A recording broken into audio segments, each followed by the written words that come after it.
cono pedazos. Iba a decir vergüenza ajena, pero no es ajena, porque es el gobierno argentino, es quien me gobierna.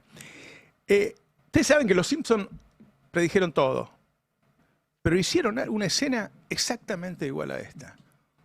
Un político que en su casa tiene una cosa como la que armó Adorni, escondida, hasta que el pueblo la descubre. Míralo, míralo antes de entrarle al tema, míralo. ¿Qué es todo eso sobre una piscina secreta? ¿De qué piscina secreta hablan?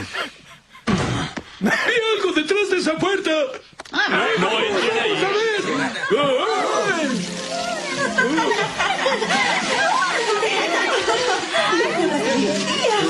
¡Eureka! Descubrimos las ruinas de una ciudad antigua. Bueno, no tan antigua. Es una mezcla de comedia, de lumpenaje. En el fondo muchos lo dijimos, ¿no? Cuando estaba por ganar las elecciones, un señor que hablaba que estaba bien vender niños, vender órganos, y decía todas esas excentricidades, esas cosas tan exóticas, tan fuera del sentido común nacional. Pensamos, bueno, ¿qué tipo de presidente puede ser este? Cuando uno dice, bueno, ¿cómo cae un gobierno como esto? Y cae porque Karina se tropieza con los cordones, se cae del balcón, qué sé yo, por alguna cosa muy loca. ¿Y por qué cae ahora el gobierno? Un gobierno que se encuentra con una crisis económica fenomenal, que ha generado una crisis social tremenda, y en el medio una especie de película guionada por un director de cine peronista, porque tiene todo, ¿no? La escribana, las jubiladas que le prestaron la guita, el viajecito a Nueva York, la pileta, la cascada. Lo hizo un director de cine, en serio, en serio. Ahora, ¿salen de esto? O sea, ¿podés agarrarlo a Adorni, como están diciendo ahora, que lo van a hacer pronto, y lo ponés a Martín Menem, como si fuera la Madre Teresa Martín Menem, ¿no? ¿Quién es Adorni? ¿Te acordás los afiches? Adorni es Milei. Ahí está, Adorni es Milei. Milei es distinto. ¿Qué hacen ahí los tres, los hermanos Milei y Adorni, que son los tres amigos? Por eso cuesta tanto soltarlo. Negocios. Negocios hacen. ¿Y quiénes más están en el negocio? Los Menem. Los Menem están en el negocio del PAMI, en el negocio del ANSES, en el negocio de los discapacitados. Solamente se nos abrió una endija para ver de qué se trata. Y vimos esto, esta mezcla de afano y vergüenza. Este tipo al que le dijeron, che, si nos robamos 4 millones del banco, 1 millón cada uno, por un año no gastemos. Sí, fue y se hizo la cascada. Y alguien lo mandó en cana. Ahora, el tema es el contexto en el que se da esto. Porque si no, se lo hubiera sacado encima enseguida. Fíjense, Argentinos por la Educación. Crece el ausentismo estudiantil en Argentina. Ojo con esto, ¿eh? Una epidemia. Lo que está pasando con la educación en Argentina, una de las cosas que no hablamos y vamos a profundizar acá en el Destape. El desastre de lo que está sucediendo. Por los problemas económicos de los padres, por los problemas de los jóvenes a los que a la pobreza se le une la ansiedad que le generan las redes, la soledad, la droga, el alcohol, la violencia. Hay un problema muy grande. Muchos años de este lumpenaje van a dejar consecuencias graves. La UBA denunció que el gobierno no transfirió fondos para los hospitales y peligra la atención de miles de pacientes. Cosas gravísimas estamos hablando. La gente del PAMI que no recibe los remedios, las farmacias que el PAMI no les paga, las universidades a las que se le fue 1/4 de los profesores, el vaciamiento del CONICET, el INTI, el INTA, y sin salud, sin hospitales. Ese es el contexto. Escuchen algunos testimonios de personas que cuentan su situación. Está en el Destape, ponemos 5 o 6 por día, le pones el micrófono a la gente y la gente cuenta historias de horror. Míralo. Actualmente tengo 2 trabajos. Yo trabajo en el Hospital Eva Perón de San Martín y a la noche a partir de las 7 de la tarde reparto comida. Vuelvo a las 12 de la noche. Arranco en el hospital, arranco a las 7:30 de la mañana. De diciembre del año pasado que bueno, la verdad que tenía unos ahorros, me compré una moto y dije bueno, vamos a salir a repartir, a poner el pecho porque la verdad que no me alcanza. Yo hago 2 trabajos, trabajo en un sanatorio de 8 a 5 de la tarde y aparte, bueno, tengo particulares que hago la parte impositiva. Además de eso, tengo un emprendimiento de ropa que, bueno, cuando puedo voy me echando con eso porque la realidad es que no alcanza. Me pongo a trabajar y a veces estoy hasta la 1 de la mañana trabajando. Tengo 2 trabajos. En estacionamiento medido y albañil. Hace un año empecé a trabajar en tránsito y ahí empecé a tener 2 trabajos. Cuando empieza a caer con la economía en el país, lo primero que paran son las obras chiquitas. Todas las que pintura, refacción en las casas, empieza a caer mucho. Y el día mío empezaba muy temprano y termina muy tarde. Tengo 2 trabajos, sí, soy personal policial y aparte trabajo de custodia.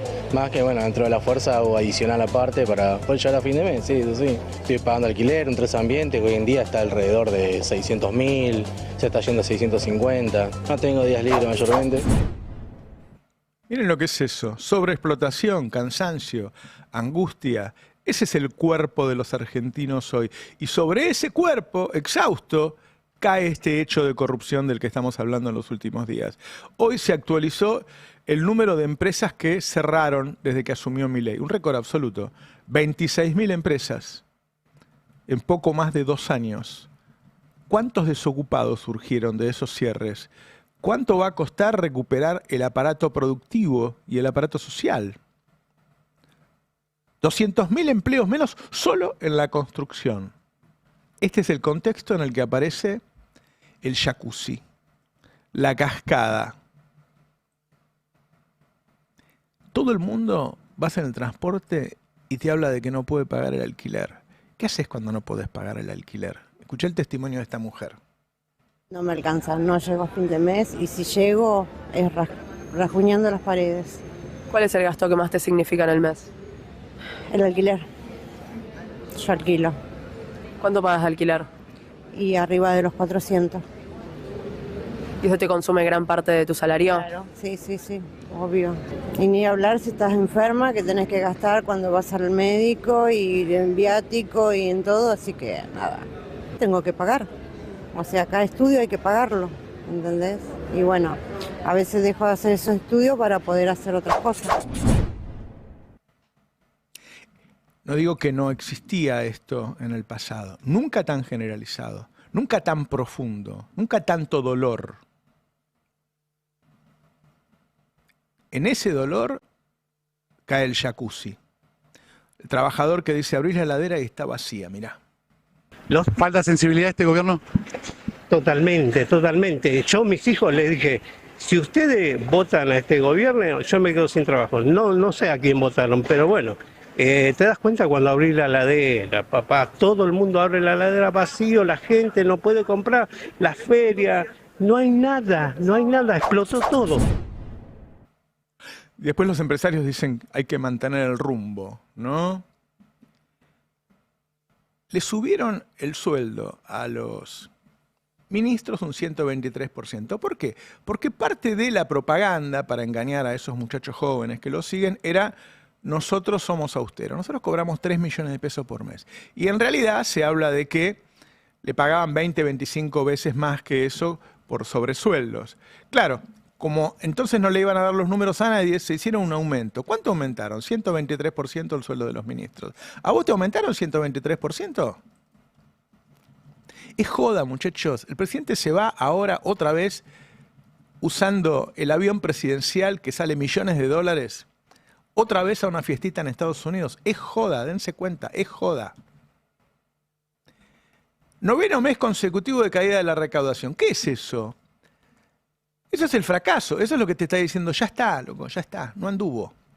No anduvo. Este plan no anduvo.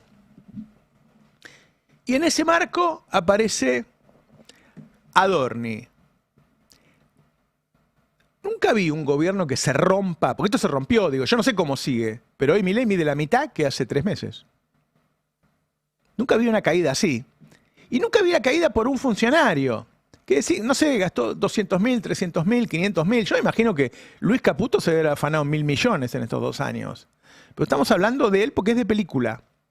Ahora, ¿hasta dónde puede llegar? ¿Cuánto puede medir si lo mantiene? ¿O cuánto puede medir si lo pone a Martín Menem y la semana que viene estamos hablando de los hechos de corrupción de Martín Menem? Porque es lo que está pasando.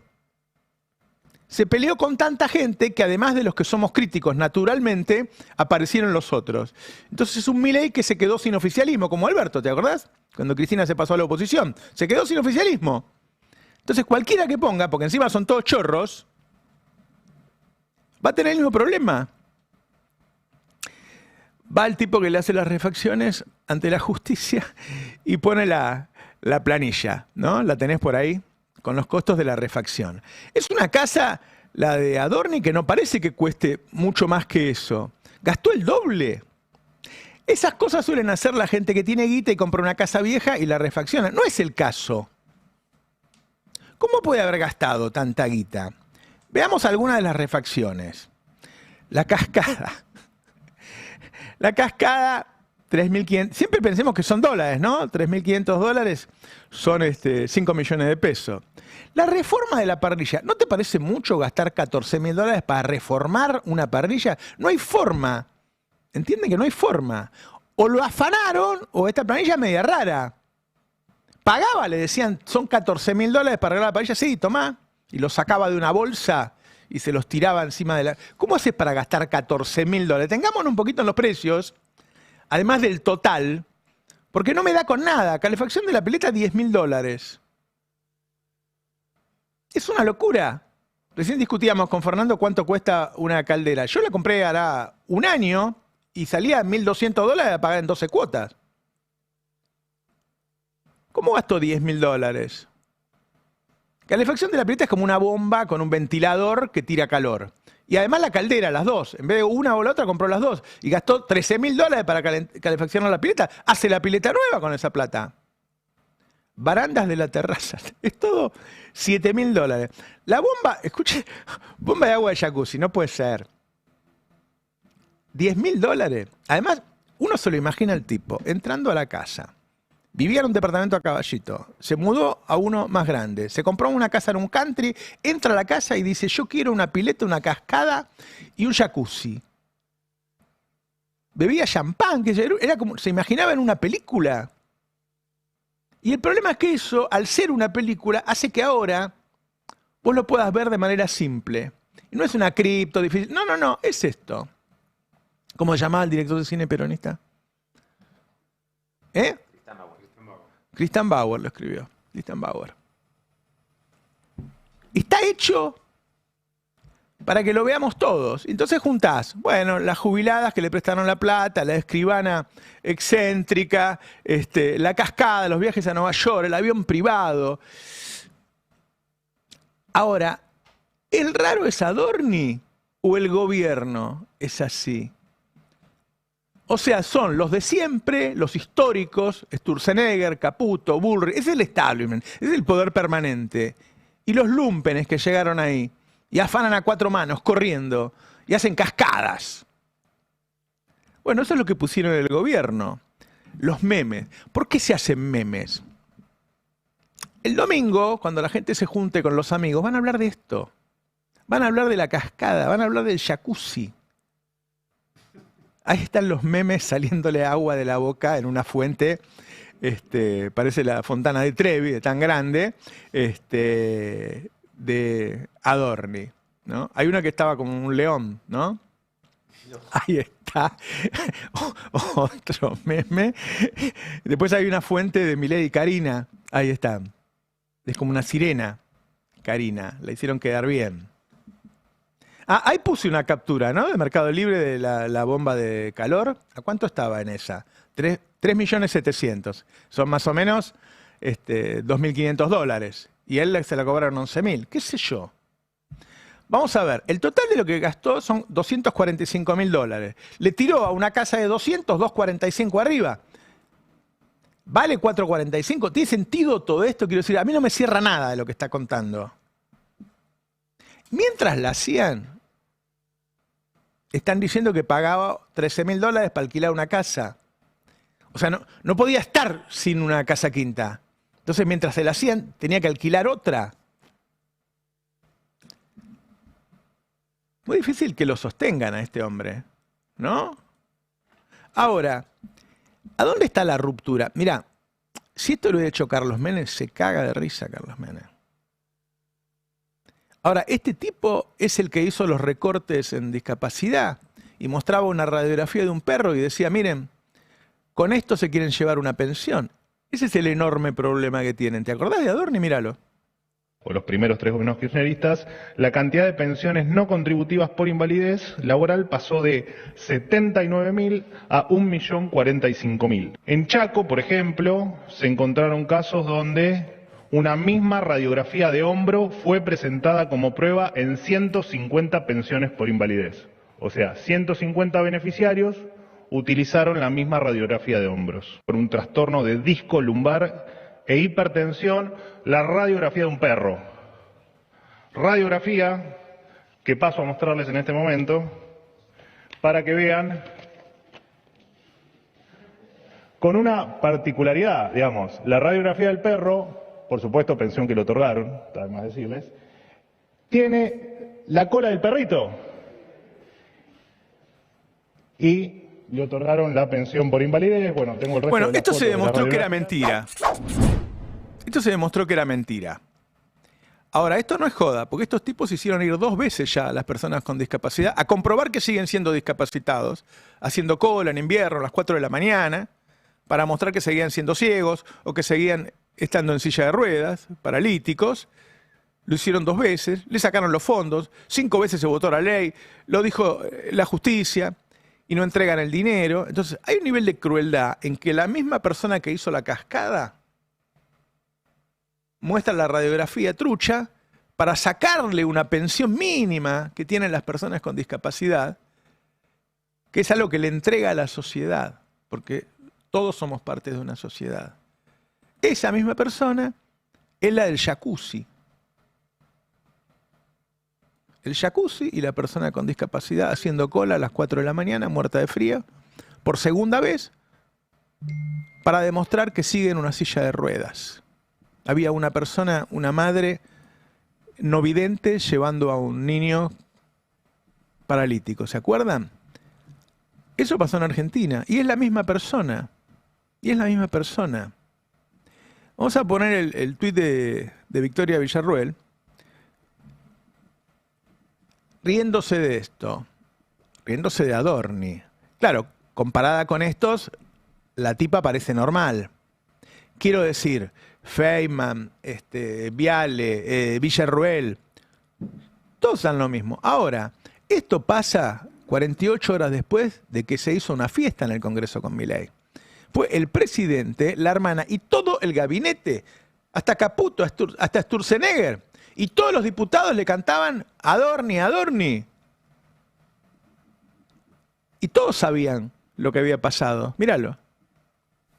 Mira cómo la Libertad Avanza quiere copar la parada, ¿no?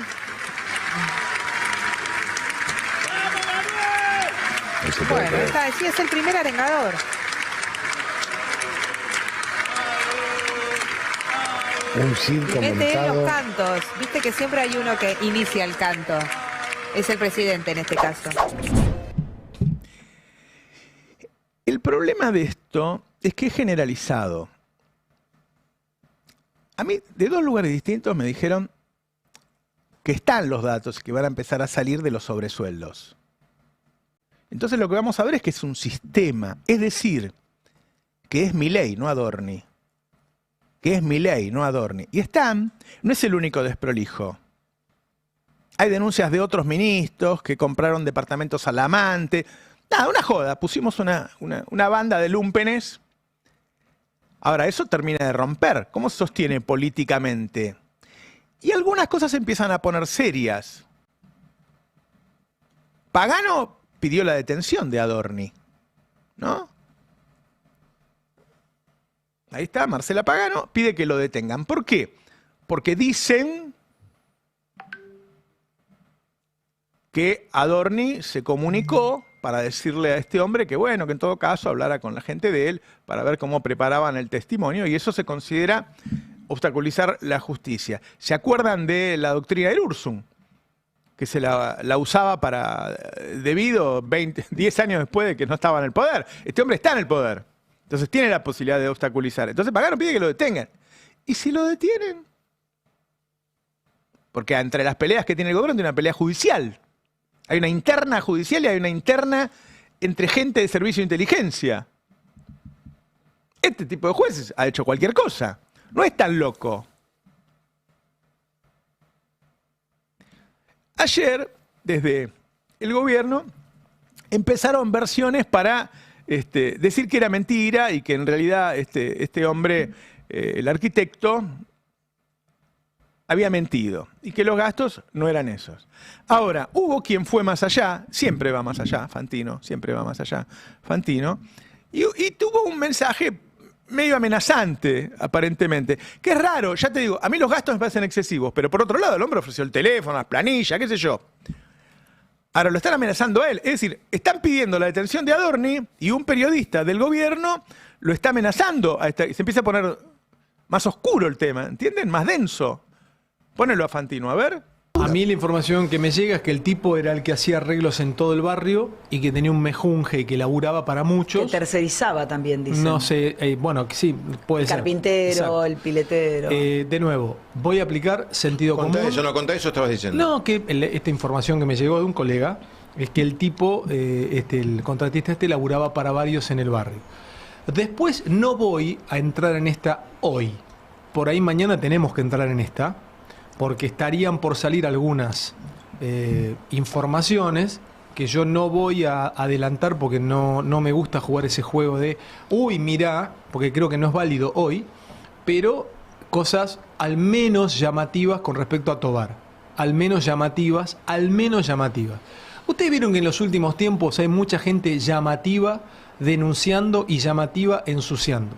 Mucha gente llamativa que muchos de ellos van a terminar, por supuesto, procesados. Una amenaza, ¿no? Van a terminar procesados. Qué fuerte. Y ayer el periodista oriundo de Córdoba, Rossi, decía que parece que era kirchnerista. Esto explica todo. Si era kirchnerista, peor cosa no puede ser, ¿no? A ver, ponelo. El movimiento, digamos, del gobierno, de las redes en el gobierno es, che, este contratista es contratista del municipio de Exaltación de la Cruz, que está gobernado por un kirchnerista. Entonces, esa es la defensa que empiezan a mostrar, ¿no? O sea, empezar a sospechar del contratista. La conspiración. Es muy difícil refutar. ¿Qué sé yo? Hubiera contratado a un contratista de otro municipio que no sea acá, qué sé yo, ¿no? Pero pará, Eduardo, una conspiración. Aparte está la administración de Indiocuá, que registró todos los ingresos de materiales, como en cualquier barrio privado, claro. El ingreso de los obreros. Claro. Hay forma de chequear. La foto que los contratistas, claro. Que el contratista fue sacando en el devenir de la obra y le iba mostrando, mirá, esto va quedando. Ahora, después, ante estas versiones de que el hombre era kirchnerista, aparece Martín Dandach, y muestra los tuits de este hombre, y son tuits de libertario. No son de kirchnerista. Uno de ellos quiere sacar el cartel de Eva Perón, y creo que puso a San Martín o Belgrano, no veo bien. Digo, claramente el hombre no es kirchnerista. Ahora, ¿cómo se va poniendo más densa la cosa, no? Voy a cerrar con un audio que define mucho esto. Esta gente llegó diciendo que los políticos eran la casta. Y cuando iba llegando decían, la casta tiene miedo. ¿Se acuerdan? La casta tiene miedo. Hay un audio del 16. La casta tiene miedo. Está Adorni cantando, la casta tiene miedo.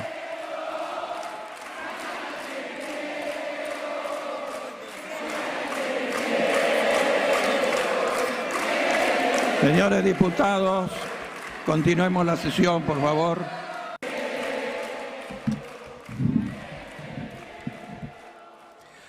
Bueno, aparentemente la casta eran ellos. A mí me parece que ahora sí esto va a tener una definición. Y el tema es si se equivocan. ¿Qué pasa si lo reemplazan por alguien y a las 24 horas empiezan a aparecer las denuncias de ese alguien? Porque este es el flaco de la banda que fue a gastar a la luz del día y todos lo vieron. Pero cuando rascás un poquito los encontrás a todos. Estos tipos no tienen un honesto. Entonces, fracasaron económicamente, tienen un enorme conflicto social, son corruptos y están peleados con todos y tienen una interna que hace que todos se cuenten todos. Me parece que están en un callejón sin salida, muy complicados. Buen día, ¿cómo están? Buen día. ¿Qué tal? ¿Están con eso de que va a entrar Martín Menem como si entrara la Madre Teresa de Calcuta? Sí, están en un problema. Están en un problema porque es un gobierno que está atrapado en este caso. Milei ha decidido, por razones políticas difíciles de entender, quizás hay razones que no conocemos que lo lleven a sostener a Adorni, pero es un caso que les está paralizando la gestión, paralizando el Congreso. Y también les impide retomar la iniciativa, ¿no? Está la agenda en manos de la oposición, los periodistas, el periodismo se está haciendo un festín. Ya cuando los casos de corrupción generan que te cagues de risa, claro. Ya pasan a otra instancia, ¿no? Claro. A mí me dicen que el gobierno está parado por esto y porque la interna ya está desatada y que si no sale uno de los dos no tienen forma de gobernar. Sí, la interna está desatadísima, pero podrían, de todas formas, en el Congreso, si tuvieran fuerza política, si tuvieran fortaleza, a eso me refiero, llevar adelante leyes como hacían a fin del año pasado. Y no lo hacen no porque Santiago Caputo se los impida, no lo hacen porque está todo muy roto y porque, como dijo la consultora 1816 el viernes pasado, ya se instala la idea de que este tipo no va a reelegir. Y entonces algunos gobernadores que le daban cobertura legislativa ya lo van a pensar dos veces. No digo que no incurran de nuevo en lo mismo, pero hoy se instala de nuevo la idea de la posibilidad de la remoción de Adorni vía moción de censura. Ya lo pidió Esteban Paulón. Y si contás los votos no están tan lejos. Claro. No están tan lejos. Además es difícil negarse, ¿no? Quiero decir, siempre estos legisladores hoy piensan todo el tiempo en qué va a decir la opinión pública. La opinión pública está diciendo que se afanó todo. Sí, vos sabés que hay que defenderlo, Adorni. Hubo un antecedente, Alan lo sigue más de cerca, pero hubo un antecedente de intento de avanzar con la interpelación de Adorni en la sesión de Glaciares el 8 de abril. En ese momento lo que se votaba no iba a tener posibilidad de salir porque necesitaban 3/4, porque era un apartamiento del reglamento, porque no estaba como temario de la sesión, como tema en el temario, y lograron 124 votos. Pese a que si vos hoy haces el poroteo, no sé si juntás tan fácil 124, pero puestos en la situación de tener que votar a favor o en contra de Adorni, muchos diputados que responden a gobernadores que habitualmente le hacen guiños a la Casa Rosada, le dan cobertura legislativa, como el de Córdoba, Yarlora, como el de Santa Fe, Puyaro, sus diputados votaron a favor de eso, que no tenía ninguna consecuencia porque no iba a salir la interpelación. Pero quedaron a solamente 5 votos del 129. Y hay 2 de Unión por la Patria que faltaron, y los del MIT también habían faltado, y no estaba Álvaro González. Es decir, estaban ahí cerca. ¿Qué pasa? Hay una dificultad legislativa, que es que vos necesitas tener dictamen para llevar adelante la interpelación. Para tener dictamen, la Comisión de Asuntos Constitucionales tiene que convocarse. La preside Mayoraz, que es un diputado del oficialismo, que no la va a convocar. Entonces vos tenés que tener una sesión para emplazar a la Comisión de Asuntos Constitucionales a debatir esta cuestión. Pero primero para eso tenés que tener una sesión. Claro. Tenés que juntar 129 para lo que sea, para algo, y en esa sesión metés el emplazamiento. Claro. La oposición no junta 129 de la nada por ahora para hacer esa sesión, para ir al emplazamiento. Pero el oficialismo está atrapado porque tampoco le conviene hacer una sesión porque en esa sesión le pueden votar el emplazamiento. Claro. Entonces ahí ves la parálisis. Ahora, no es para nada habitual, no es para nada frecuente que un gobierno sufra tanto por un funcionario. ¿Está sufriendo por un funcionario o está sufriendo por el contexto económico? Y el funcionario es lo que está distrayendo. Bueno, por ahí piensan eso, por ahí piensan que si lo sacan el problema simplemente lo van a pasar a otro lugar, pero que el problema va a seguir. No sé si van a encontrar a otro que haga cascadas y todo ese tipo de cosas tan pintorescas, ¿no? Porque cuando uno conversa con fuentes del mercado donde uno se mueve, no te hablan de Adorni, te hablan de la recaudación, te hablan del gasto. Hace 9 meses que cae la recaudación. 9 meses consecutivos. Te hablan de otras cosas, ¿no? Pero van en paralelo, Fer. Sí, totalmente. Digo, son distintos ámbitos. Se fortalecen las dos cosas La política está mirando el caso Adorni se potencia, ¿no? Claro, porque es la caída de la imagen de Milei. El mercado está viendo los números de la economía porque no ve ninguna señal de reactivación, de salida de la crisis, ni de consolidación del modelo de superávit primario que tenía este gobierno. No creo que, en ningún escenario, no creo que le convenga al gobierno que se esté hablando todo el tiempo de que son corruptos y encima son berretas. Y ahí te rompe la batalla cultural también, ¿no? Si vos no tenés economía y no tenés batalla cultural... Y porque sigue adentro, porque si lo hubiesen echado y todo esto fuese saliendo con un Adorni ya despedido, podrían decir, bueno, fue una manzana podrida, la apartamos. El tema es que lo mantengan con todo esto, ya es medio insostenible decir, bueno, él solo es el problema. Además, cuanto más tardás en largarlo, después el largarlo no termina, porque la gente te va a decir, sí, bueno, pero fuiste al Congreso y lo bancaste, y fueron todos. Y ya se sabía todo. Yo creo que Milei, así como dijo en lo económico, me ato al palo de la ortodoxia y no me voy a mover ni un centímetro, creo que elige también atarse al mástil en la política y decir, acá el que me es leal, yo lo voy a bancar siempre. Es un mensaje hacia adentro para también disciplinar a la tropa hacia adentro y hacia afuera para decirle a los factores de poder que él tiene la mano firme y que no le van a torcer el brazo. Yo no creo que sea conveniente, ¿no? Para él, pero bueno, creo que es la estrategia que elige. Yo no sé, por eso no me puedo poner en la cabeza de él. Parece que esto, las figuras de todo eso que vimos, de la pileta, de la cascada, el jacuzzi, no estaba hasta ahora. Es verdad, la cascada no estaba, ¿no?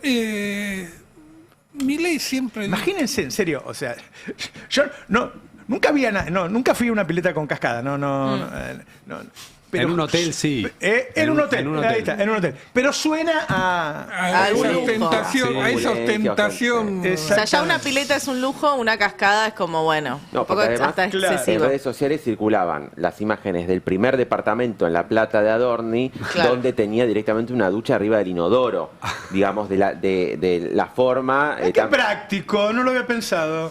Los baños chicos. Amplio monoambiente en Palermo. Entonces... Es mejor que una cascada, claro. Contrastaban las imágenes y dicen, en 2 años pasó de vender un departamento que tenía esas condiciones a hacerse su propia cascada. Hay fotos de él haciendo una parrilla.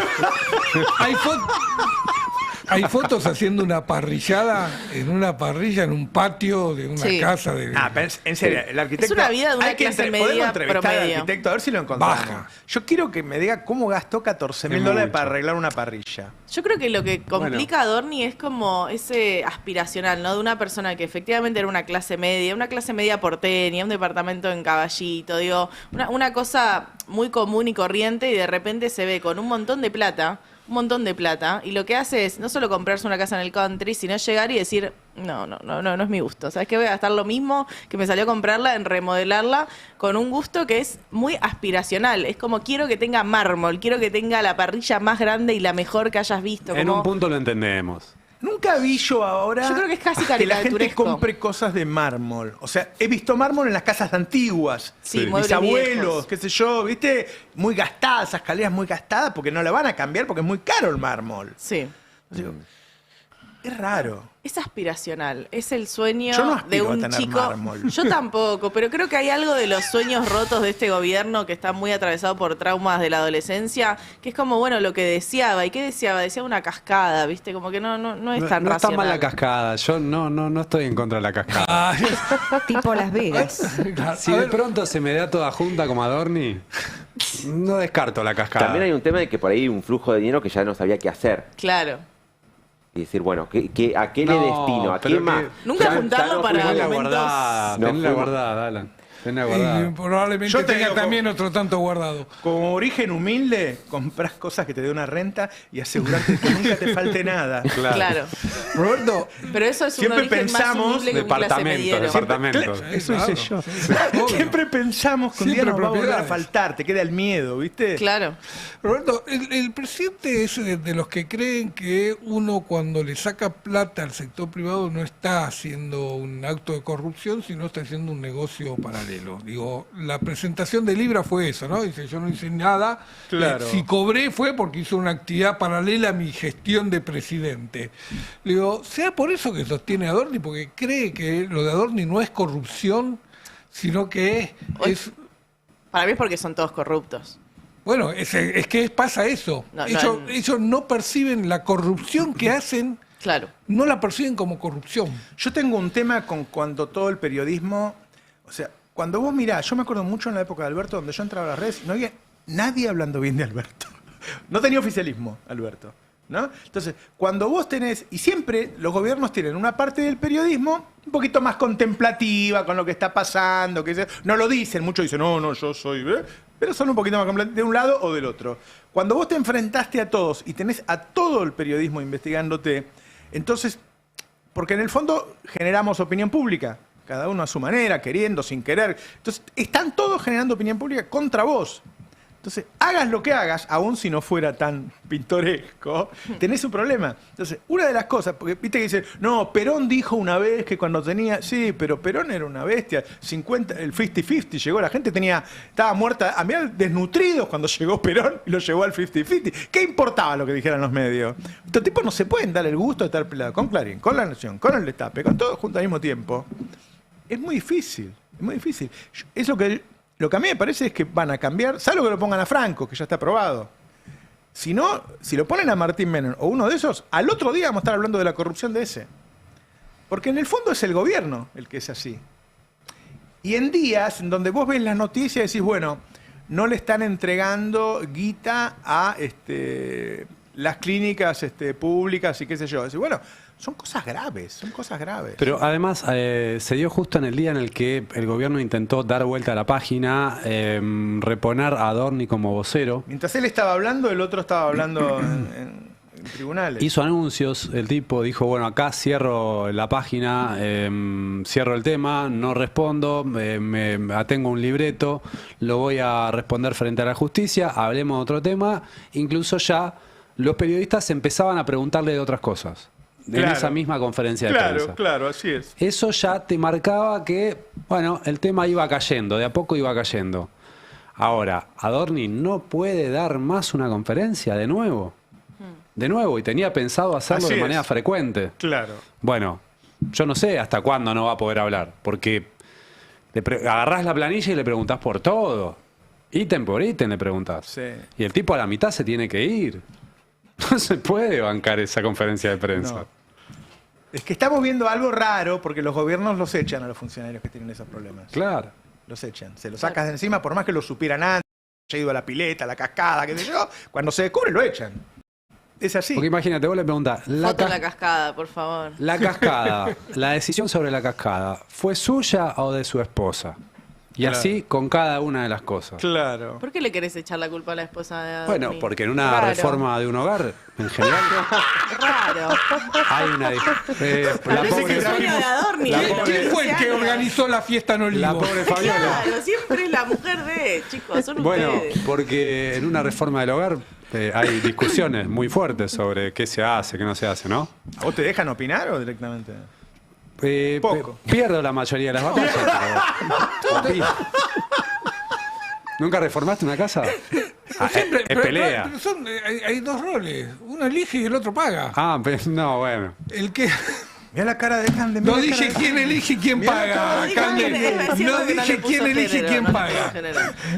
Nunca acordar, pero bueno, está bien. No estamos en una época de consenso.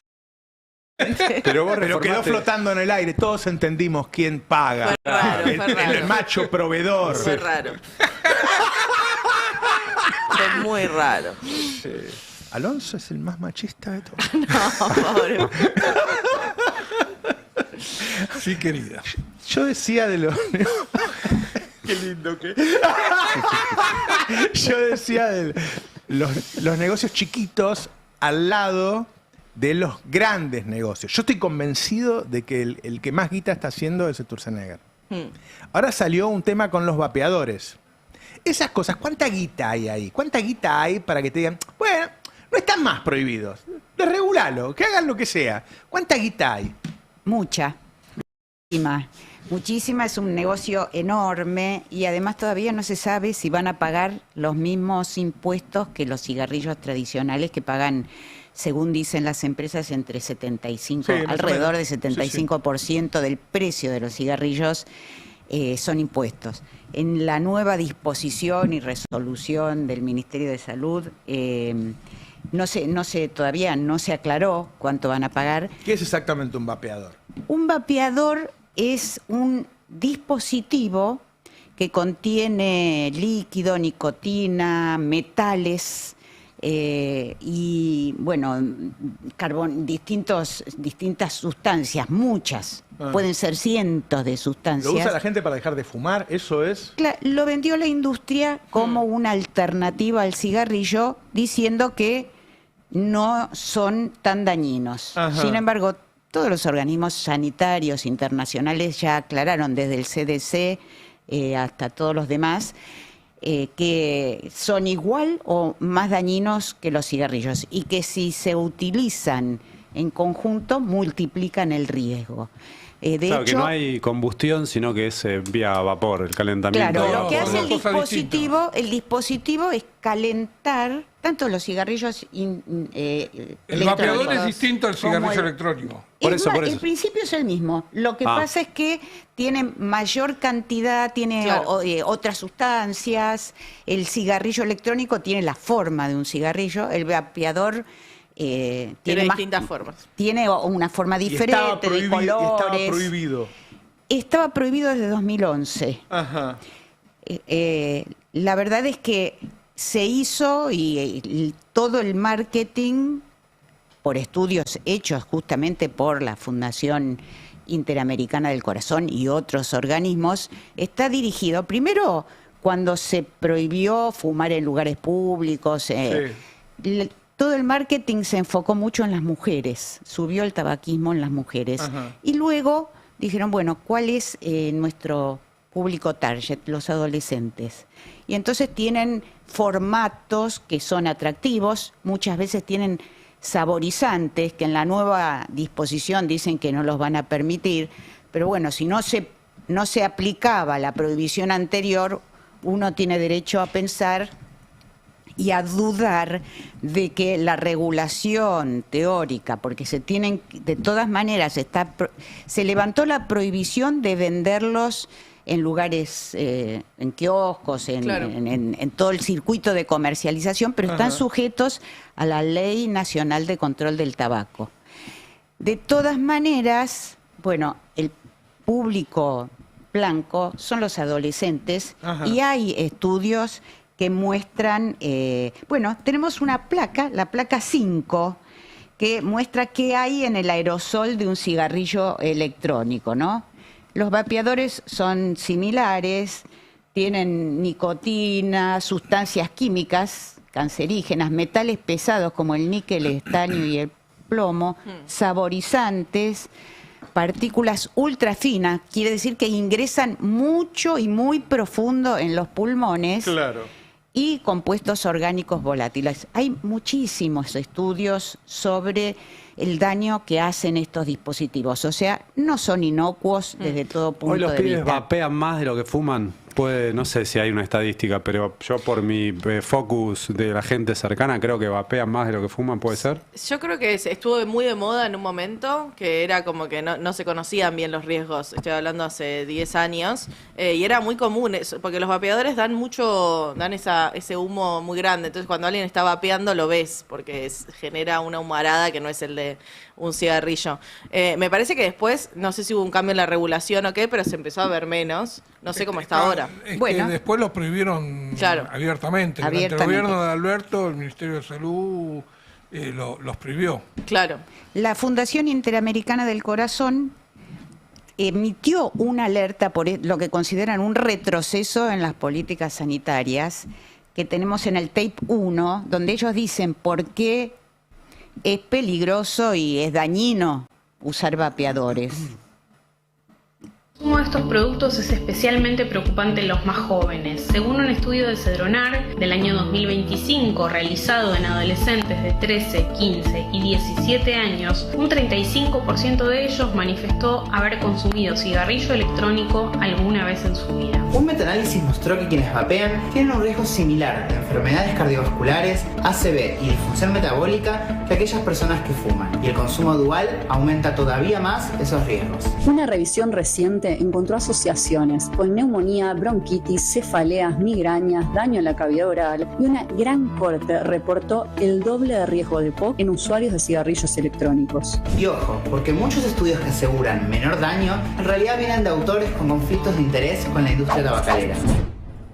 Esto es muy usual que en estos casos donde se mezcla tanto la faz comercial económica con la de salud, hay autores que trabajan para la industria y promueven estudios presuntamente científicos. Después aparece el periodista y dice, bueno, algunos dicen que sí, otros dicen que no. Sí, no es así. Todos los organismos serios internacionales advierten sobre eso. Y otra cosa que también se permitió con esta nueva resolución 549 son las bolsitas de nicotina, que inundaron los kioscos. Hay una nota excelente de Florencia. No, son unas bolsitas, tenemos ahí la foto. No son tan conocidas. Florencia Ballarino en Chequeado hizo una nota excelente alertando sobre la profusión de estas bolsitas que se venden como si fueran justamente golosinas. Y no solo se venden, sino que una de las cadenas de distribución, cuando pedías en un momento de promoción, te regalaban un paquetito de estos. Y la primera se regala, ¿no? ¡Tremendo! ¿Cómo se consume? Se consume de esta manera. Son bolsitas que tienen nicotina derivada del tabaco, o sea, se produce industrialmente, ni siquiera tenés que plantar. Celulosa, agua, saborizantes y carbonato de sodio. Se introduce entre el labio y la encía y se chupa como si fuera un caramelo, ¿no? Bien. Pero de nicotina. Exacto. Y tienen efectos a largo plazo aún desconocidos. Se sabe que la nicotina... O sea que no va a los pulmones, ese es el cuento para venderlo. Va a todo el organismo, ¿no? Claro. Es sistémico, pero... claro, no entra en forma de humo directamente, pero la nicotina se sabe que aumenta la presión arterial, aumenta la frecuencia cardíaca y en la adolescencia tiene efectos sobre el sistema cognitivo, interfiere con la memoria, el aprendizaje, puede dejar secuelas en el cerebro de los adolescentes que está en formación hasta los 25 años. ¿No? Pero esto, digo, no es parte de no podría ser parte de un tratamiento para dejar de fumar, por ejemplo. No es como los parches de nicotina. No, claro. Porque como decíamos, tienen una innumerable cantidad de... Ahora, lo que hace es al revés, abrir el camino, porque la sensación de excitación que provee la nicotina... Es el camino a otras sustancias. O a los cigarrillos o a los vapeadores, ¿no? Claro. Ahora uno se imagina a Sturzenegger en su oficina diciendo, a ver, ¿qué puedo desregular? Fumándose un buchito. No, pero... O no es más fácil imaginarlo que alguien lo llama y dice, hay $2 millones y firmaste... Claro. Pero además, él mismo en sus propios tweets, en los cuales comunica las distintas disposiciones, él dice, un amigo me alertó, el otro día estuve en tal lugar y un conocido me dijo, me advirtió... Está dejando prácticamente los dedos pegados. Claro. Es un negocio fabuloso porque se eliminan las restricciones a la venta, pero a la importación también, ¿no? O sea que hay empresas internacionales muy conocidas que están especialmente interesadas en esta desregulación, a pesar de que van a estar regulados, ¿no? Pero esta prohibición que cae para la venta, la importación, el registro, van a tener. ¿Y cuál es la fundamentación que dan? Dicen que como de todas maneras circulaban de manera ilegal, esto va a permitir hacer un seguimiento, una traza, digamos, fiscalizar que tengan las sustancias que contienen. Bueno, Uno podría decir lo mismo de la cocaína, de la marihuana, del paco, o sea, si esa es la fundamentación, bueno, podemos decir lo mismo de todas las drogas ilegales que circulan sin supervisión y hacen estragos. Claro, claro. ¿Hola? Hola, oíme Fred, tengo una buena y una mala. Bueno, decime la buena primero. La buena es que el avión ya está en la frontera y puede salir cuando nosotros decidamos. ¿Y la mala? La mala es que el cargamento está abajo de la cascada de Adorno. Yo sé que soy un boludo, pero me pareció un lugar seguro, Fred. El problema es que nos quedan 2 días hasta que la bomba, bueno, perfore la caja y ahí sí salimos en todos los diarios. Escúcheme, espere, está al aire, ¿eh? Hola. Ay, señor Roberto, ¿cómo le va? Ya Alejandro Domínguez le habla, ¿cómo le va? Sí, el presidente de la Conmebol, por favor, yo soy un admirador suyo. El plato que nos estamos haciendo en la Conmebol con el ministro de ustedes. Ya parrilla, pileta y cascada, Saraparú piré. Pero que estamos meados de risa, ya casi que ni nos importa el mundial, señor Roberto. Encima, hoy, escuche, señor Roberto, pagó todo en efectivo. Pero, Usted no está acostumbrado a pagar en efectivo, ¿no? ¿Pero qué era? Aparte, cara chica, cara grande. Ya, ustedes se ríen de la Conmebol, pero ustedes hasta el más peloduro de la Conmebol no te paga ni $0.50 en efectivo.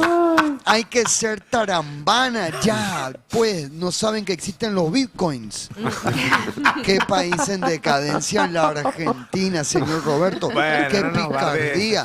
Pero, señor Roberto, los argentinos fueron maestros decanos del robo. Bueno, Escuche, tampoco ahora no chupe las medias. pero la década infame, el pacto Roca-Runciman. Pero clases de eso. La privatización de Carlitos, todas las que hizo. ¿Cómo llegaron a tener estos sogueros de cuarta? Hola. Hola, buen día. Soy el arquitecto de Adorni, Matías Tabar. Usted parece la escribana. No, nos descubrieron Adorni cortado, boludo.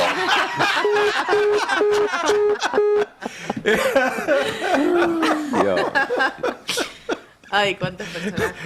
Bueno, cuando ya llegaron a que esto da risa está complicado, ¿no? Es cierto. Cualquiera. Vos fíjate que ninguno puede dar notas.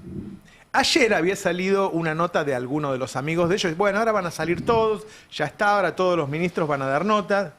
Hoy no pueden dar notas otra vez. No, pero vos fíjate que ayer en la conferencia de prensa hasta se lo vio, está bien, tuvo que leer, ¿no? Como había hecho en la exposición en diputados. Pero se lo vio con otro tono, más como repuesto a Adorni. Claro. Más como pasando a la ofensiva. Sí.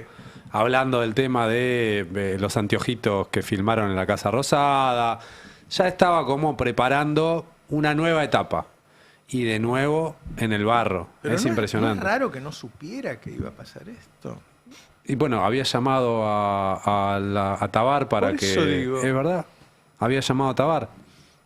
No, en un punto Creo que ya no lo sabía puedo- que existía esa planilla. No, él no tenía... O que la iba a entregar, así. Sí, que no había expectativa en que fuera tan crudo que generara el impacto que finalmente tuvo esta declaración. De hecho, se daba la sensación de que incluso no iba a haber tantas novedades. Esto de que el capítulo de las jubiladas, de la escribana, ya estaba cerrado y no iba a traer más novedades. De que por ahí podía aparecer alguna cuestión más, algún Vienen documento. midiendo mal, ¿no? Porque lo de la escribana fue espectacular a Hermoso, nivel escribana, mediático, y ahora esto que creo que supera incluso, porque está el deslomado, la escribana, la jubilada. la Fue una jubilada, maravilla. tenés Jubilada fue todo, una tenés maravilla. todo. Así que no hablaron las jubiladas. Mañana declara el hijo de la jubilada, Claro que que- es el supuesto autor intelectual de la maniobra con las jubiladas para financiar a Adorni en la compra del departamento de Caballito. El que dijo Es que el no- otro hijo, porque hay un hijo que ya dijo que le dio 60.000. Vos fíjate 65 que los millones demás por no afuera. llaman la atención, porque los demás tenían guita de antes, los Claro. ministros. A vos no te va a llamar la atención que, no sé, que Patricia Bullrich tenga una pileta climatizada. El tema es que este muchacho era pobre. Sí, sí. Ayer mismo yo les decía, esto cambia un poco el escenario político y habría que ver si ahora se juntan las mayorías o no en diputados. Esteban Paulón presentó, lo tenemos en la placa 1, hizo en realidad un posteo para volver a insistir con el tema, de la interpelación. Y concretamente ahí lo que dice, bueno, este es el proyecto de interpelación, pero dice a ver si los diputados se van a animar o no frente a esta nueva revelación a votar en contra o a votar a favor de la continuidad de Adorni. Y tenemos en el tape 2, ayer vino Miguel Ángel Pichetto, que introduce como un nuevo matiz en el análisis, ¿no?, de esta cuestión. Pichetto es diputado, cuando se votó en el día de ley de glaciares para poder interpelar a Adorni, él votó a favor, pero no es de los que la oposición cuenta como votos seguros y tienen que juntar 129, abrir el recinto y después votar por la moción de censura además para sacarlo. Ahí no lo cuentan a Pichetto. Le preguntamos ayer a Pichetto, incluso después de la revelación que se había conocido, de la declaración de Tabar. Fíjate lo que dice Pichetto acerca de por qué él no está construyendo esa mayoría para sacar a Adorni de la jefatura de gabinete. Está en el tape 2. No le veo hoy posibilidades, no me gusta subirme a nada que indudablemente puede fracasar. Si hay una mayoría, voy a estar, pero no la veo esa mayoría. Podrías estar construyendo esa mayoría. Bueno, sí, soy un bloque minoritario, puedo acompañarla, pero no estoy en ese trabajo hoy. ¿Pero por qué? ¿Cuál es la lógica detrás de eso? ¿De que preferís que si el gobierno se equivoca con Adorni, que siga Adorni ahí donde está? Desde el punto de vista político me parece que es un flanco muy débil que tiene el gobierno. Pero bueno, si se conforman las mayorías, difícil de lograr, indudablemente que la herramienta de la interpelación y la moción de censura son herramientas que la oposición tiene legítimas para plantear en el ámbito del debate. Quiso decir que es mejor que quede ese eslabón débil ahí. Sí, que en definitiva... Yo creo que Cristina piensa lo mismo. A la oposición no le conviene sacar a Adorni, dice Pichetto. Claro. Vos fíjate la orden que da Cristina el otro día al bloque: no lo molesten, no lo insulten, no hagan nada. O sea, la orden es déjenlo que se sigan equivocando. Claramente. A mí me parece bien. Y me hace pensar, o sea, es cierto que si vos tenés una sesión y hay una votación, no podés votar a favor de Adorni. Ahora, la estrategia de deja que lo dejen a Adorni. Déjenlo, claro. Déjenlo, que es un quilombo todos los días. Claro. Que el presidente elija quiénes son sus ministros, sus colaboradores, y después vemos en el 27. No está mal. Este tema se estudió en la época de Menem, ¿no? Menem hacía cualquier cosa y no pasaba nada. Cuando la gente empezó a estar mal, de alguna manera une los dos cabos y dice: la plata que me falta a mí, que no llego a fin de mes, la tiene este muchacho y se hizo una cascada. No es tan así, pero se unen las dos cosas. Sí. Sí, algo de eso hay, no es que hay un proyecto económico, la deuda, ¿no? el desfinanciamiento a todos los sectores, el superávit fiscal, en realidad el grueso está ahí, no en la cascada de Adorni, pero es cierto que es lo que tiene mayor impacto. Ahora también otra de las cuestiones que se pregunta algún sector del peronismo, que es, bueno, ¿qué es lo que sucede socialmente cuando, o si rebota un poco el apoyo cuando gente que sigue a la Libertad Avanza y que es antiperonista o que en algún momento lo votó y ahora está desencantado, bueno, empieza a ver que el gobierno está de alguna manera asediado por la casta nuevamente, ¿no? Yo vi ayer unas preguntas que le hizo Iván Jabrowski a Juan Manuel Olmos. Juan Manuel Olmos dice cosas que de alguna manera confrontan conceptualmente con Kicillof. Está bien, o sea, desde las ideas se empieza a discutir. Y él dice: ojo, el peronismo no puede ser el partido que cuando se va acercando al poder se rompen los mercados. Hay que generar confianza. Hoy Estrada, el tucumano, decía: bueno, pero los mercados son irracionales, no podemos hacer lo que ellos piden. Salteño, sí. Y ahí hay un salteño. Sí. O sea, ahí hay un debate que está bueno, pero a mí, ¿qué quiero decir? A mí me parece bien que se arme ese debate, porque en algún momento van a empezar a generar agenda. En algún momento la agenda va a ser verlos como, y a mí me parece bien que esté esa discusión. Y que tiene que ver con algo en concreto. Yo no estoy de acuerdo con lo que dice. Cuando lo escuché primero a Juan Manuel, que es un tipo muy inteligente y a mí me cae muy bien, dije: tiene razón. Y después cuando lo vi a Estrada, viste que soy muy influenciable. No, me hizo reflexionar, decir, bueno, ¿qué cosas puede hacer un peronista para que el mercado esté contento. Las cosas que quiere el mercado. ¿Qué quiere el mercado? Claro. Quiere ajuste, quiere bajar impuestos. Podés hacerlo, podés prometerlo. Es raro. Porque además, pienso, ¿no? También en términos de experiencias de mercado. Una de las bajas más grandes que tuvo el mercado fue cuando Macri pierde las elecciones y es finalmente Alberto el que le pone un techo, lo calma, sí. el que calma a ese mercado que estaba desbarrancado. Lo tuvo que aclarar, ¿viste? Tuvo que aclarar. Es como si le pidieran a Kicillof. A ver, yo soy Kicillof el año que viene. Y se va todo a la mierda porque desconfían de mí. Bueno, muchachos, ¿qué va a hacer? Desconfíen. ¿Por qué haría lo que hizo Alberto, de frenarlo yo? Porque Kicillof piensa en el costo social que tiene eso. ¿Eh? Porque Kicillof piensa en el costo social que tiene permitir que se arranque todo. Si no tiene instinto asesino en la política... Es que en todo caso es un costo social que está reprimido. Claro, y exactamente. que después si no lo tenés que asumir vos. Claro. Porque esa decisión de Alberto, de decir, está bien el dólar a 60, lo hizo sin nada a cambio, sin que Macri pusiera un cepo. Fue un gran error, yo Ahí creo. fue el debate. Ahí fue el debate. Macri puso un cepo. Pero lo puso después de perder las elecciones generales. Sí. No, ya había puesto uno después de la primera. O sea, puso en realidad el en primer esos cepo de meses 10.000 y después puso... ya se sabe a esta altura. En estos meses hubo una transición. ¿Y cuándo se perdió? Lo hizo Agis con la Cunza, digo, hubo una transición entre los dos. No es que no hubo un ida y vuelta, hubo una transición ordenada. Igual ahí entre ya dos había gobiernos. ganado. Insuficiente. Ahí ya había ganado. Yo lo que digo, que si vos en la campaña, los tipos te dicen todos los días que sos comunista, que sos comunista, que sos comunista, y eso le genera un costo que hace que el dólar se le vaya a la mierda. Bueno, flaco, qué sé yo. Es la narración que vos armaste. Sí. De hecho, es lo mismo que hizo Javier Milei en las elecciones de 2023. Quedó instalado, y ahí sí ahí está para dar la batalla cultural, que el gobierno peronista deja una inflación desbocada, que hay una devaluación permanente, un larguísimo etcétera, y lo cierto que eran las banderas de la dolarización que agitaba Milei en cuanto a entrevista iba, que decía que el peso era excremento, y lo fagocitó Claro, él. por eso ahora piden que los ayuden de nuevo. Bueno, flaco, ¿qué vas a hacer? ¿Armaste eso? Oye, me contaba un poquito de la guerra, Fer, ¿cómo impacta esto? Mira, está por supuesto subiendo el precio del petróleo, que ya tiene un piso de 110. Claro. Porque fue subiendo, alcanzó picos de 126 el petróleo Brent, después baja con las noticias cuando Trump instala la idea de que ya está todo terminado, de que se va a normalizar el flujo, baja unos escalones, pero ahora ya no baja de 110. Claro. El petróleo ya está como... Encontró un piso nuevo. Encontró un nuevo piso. Ayer hubo muchas operaciones militares de los dos lados. Estados Unidos lanzó esta operación Libertad, que Trump dijo que iba a permitir a todos los buques que estaban atrapados en el Golfo Pérsico salir por el Estrecho de Hormuz y navegar libremente. Irán dijo: nadie se mueve sin nuestra autorización, y adivina qué pasó.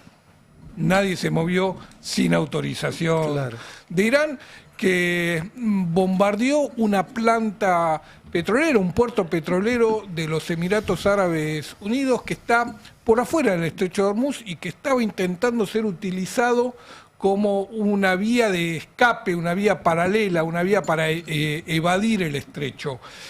Hoy salió la Cancillería Argentina con un comunicado donde cuestiona a Irán por este ataque, pero Roberto tiene una frase que a mí me preocupa mucho.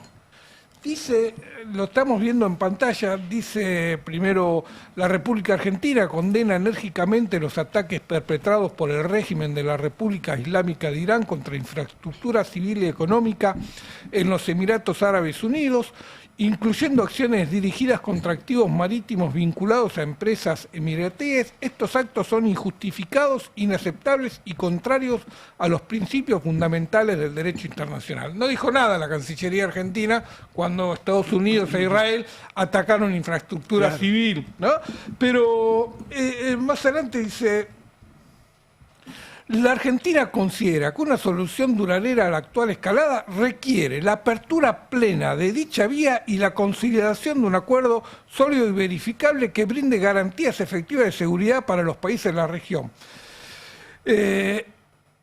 Subrayamos la importancia, discúlpame, lo tengo acá, subrayamos la importancia de garantizar la libre circulación en esa vía marítima eje estratégico para el comercio energético global. Argentina pide la libre circulación, la libre navegabilidad del estrecho de Hormuz. ¿Sabes por qué fue la vuelta obligado? Porque Francia e Inglaterra querían la libre navegabilidad del río Paraná. Claro. Argentina está diciendo que la vuelta obligado estuvo mal, no sé, es una contradicción con la posición histórica de la Argentina. El estrecho de Hormuz es soberanía de Irán, como el río Paraná es soberanía de la Argentina. Este comunicado de la Cancillería Argentina abre la posibilidad de que vengan y te digan queremos la libre navegabilidad del río Paraná. Son un cachivache, ¿no? Queremos llegar a Paraguay sin tener que pasar por el territorio argentino. Digo, son un cachivache, lo definiste técnicamente muy bien, estaba pensando en una palabra, me parece que esto aplica perfectamente.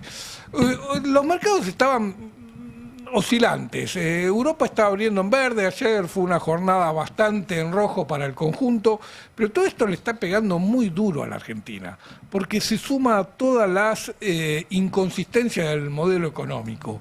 Ayer cayeron las acciones medidas en dólares, cayeron las acciones medidas en pesos, cayeron los bonos de la deuda pública en promedio, volvió a subir el riesgo país, volvió a subir el dólar oficial.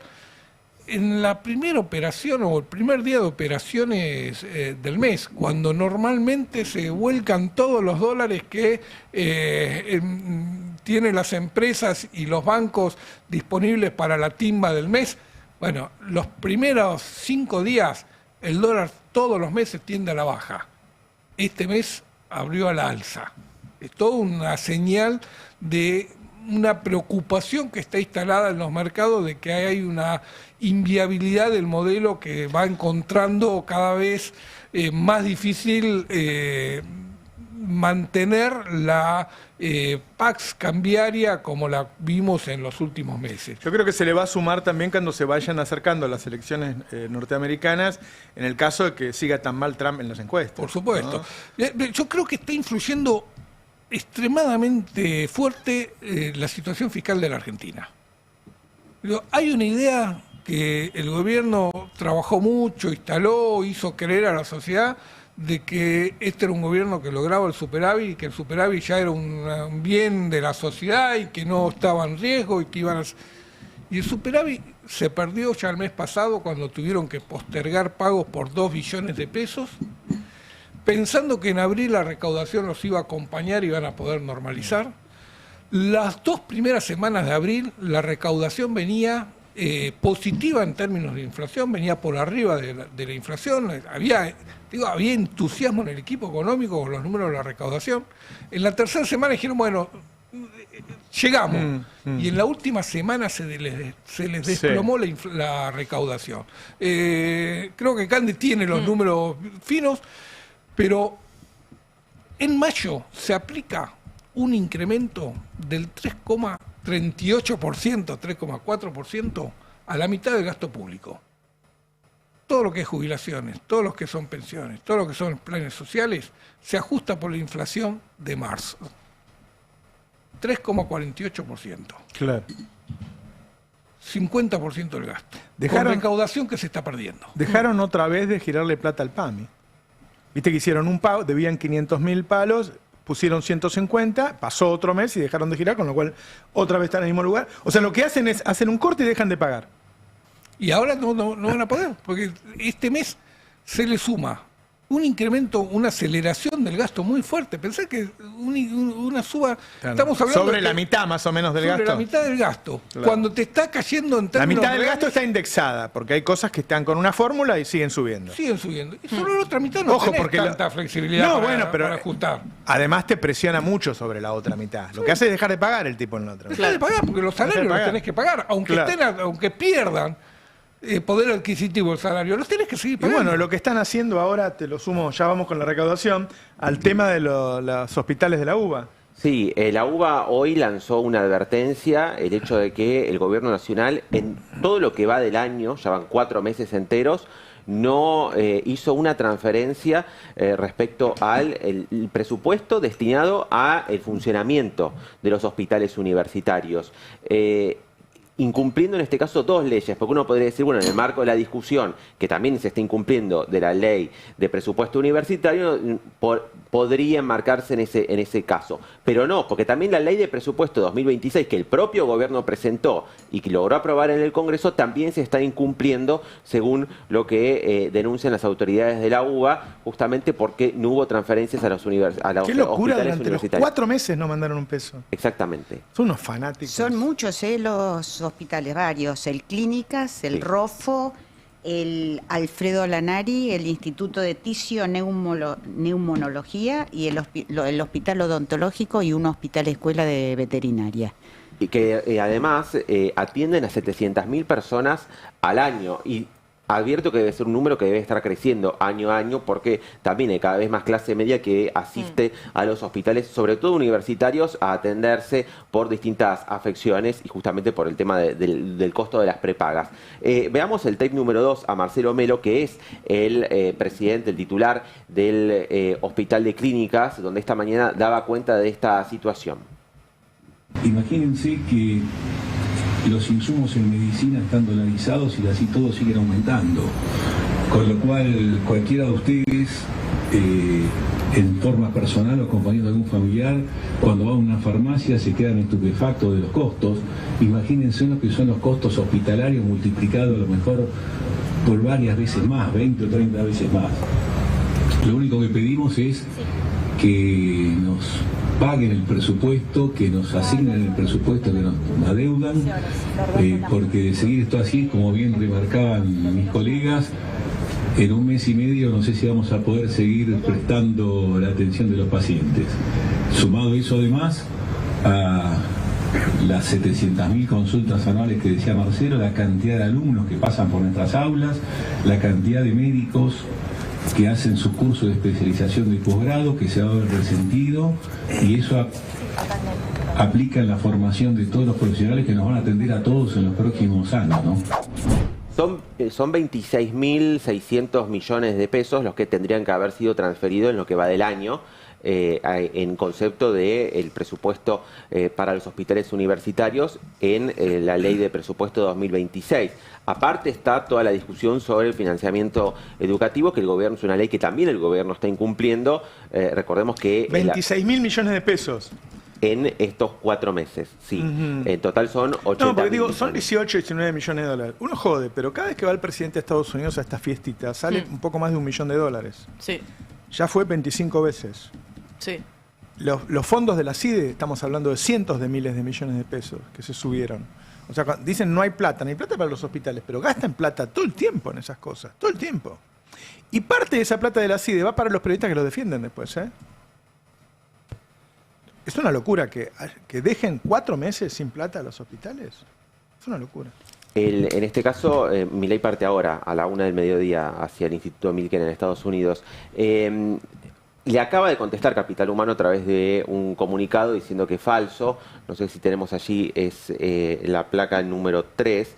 El ministerio que dirige Sandra Petovelo, claro, porque si bien es salud, es un tema de salud, depende de las políticas, claro, de la Subsecretaría de Políticas Universitarias, que depende de Capital Humano.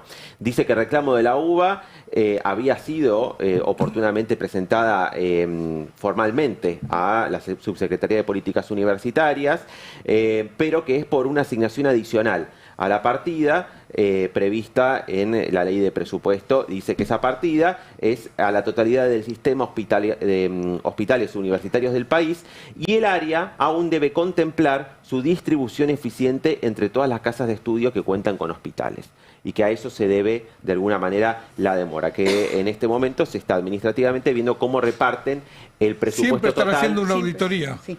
Siempre están haciendo una auditoría. Sí. Nunca sabemos los resultados, nunca informan nada, nunca tienen ninguna conclusión, pero cada vez que los apurás, tenemos que investigar. Pero es que ella es la que tuvo problemas cuando retuvo los alimentos para los comedores y la justicia lo obligó. Ella dijo 2 o 3 veces que había hecho una auditoría y no había hecho ninguna auditoría. No había hecho ninguna auditoría. Bueno, se le reclama a la UBA que no presentó los informes, es totalmente falso, ¿no? Claro. Ya están hechas las Pero auditorías. una cosa, yo lo veía ayer, viste que otra vez hizo una locución contra los periodistas y dice que ellos no tienen pauta y que los demás tienen pauta, entonces los periodistas, ¿cómo que no tienen pauta? La pauta más grande que hay en el país es la del gobierno. Es la del gobierno. Cuando vos sumás YPF, Banco Nación, el ARCA, todos los que tienen la pauta más grande del país, es la del gobierno. Puede ser que mienta todo el tiempo. Algo que todos sabemos que es mentira. Pero además, no todos sabemos que es mentira. Entonces, ¿para qué el lo manejo de hace? la pauta es complejo de entenderlo. Entendemos quienes trabajamos en medios, pero no creo que el ciudadano promedio entienda que la pauta viene dirigida Está a bien, través de las pero empresas digo, públicas. nos hemos acostumbrado a que ciertos políticos y ciertos periodistas mienten porque piensan que la gran mayoría de la gente no lo sabe, pero sí lo sabemos. No somos pocos los que lo sabemos. Sí. No tengo un poco de vergüenza, quiero decir. Pero es una ¿viste? pauta Decir- opaca aparte, porque no podés conocer cuál es su distribución. No podés saber, Vos claro. con la pauta oficial pedías, che, a ver, Claro, mostrame la planilla, te claro. mandaban la planilla, Así ahora es. no existe más. Así es, no podés saberlo. Esa sí no se audita. Claro, no se audita. ¿Y la de la CIDE se audita? ¿Hay sobresueldos o no hay sobresueldos? ¿Cómo es lo de los A sobresueldos? mí me lo dijeron 2 muy buenas fuentes. Estamos A mí me trabajando sorprendió para el número que publicarlo bien. dijiste, Roberto. 60. Los 2 me dijeron lo mismo. 60 veces. 60 millones. Ah, El año pasado, que decía que cobraban 3, cobraban 60. 20 veces más. ¿Por mes? Sí. Ahora se entiende la cascada. Ahora se entienden muchas cosas. Ahora vos, 60 Roberto, palos, claro, también es imposible de sostener, ¿no? ¿cuánto ganan los directores de IPF? como 80 palos. 80 palos. Se aumentaron, 100. Y son políticos, son Sí. ellos. Sí, ahora es un poquitito insultante, ¿no? Que para eso no necesitan saber de dónde obtener los fondos. Claro. En así cambio, es. para pagar la ley de financiamiento universitario, la detienen aduciendo que no indica de dónde van a salir los Pero fondos. si después de detenerla le sacaron los impuestos a los autos de lujo.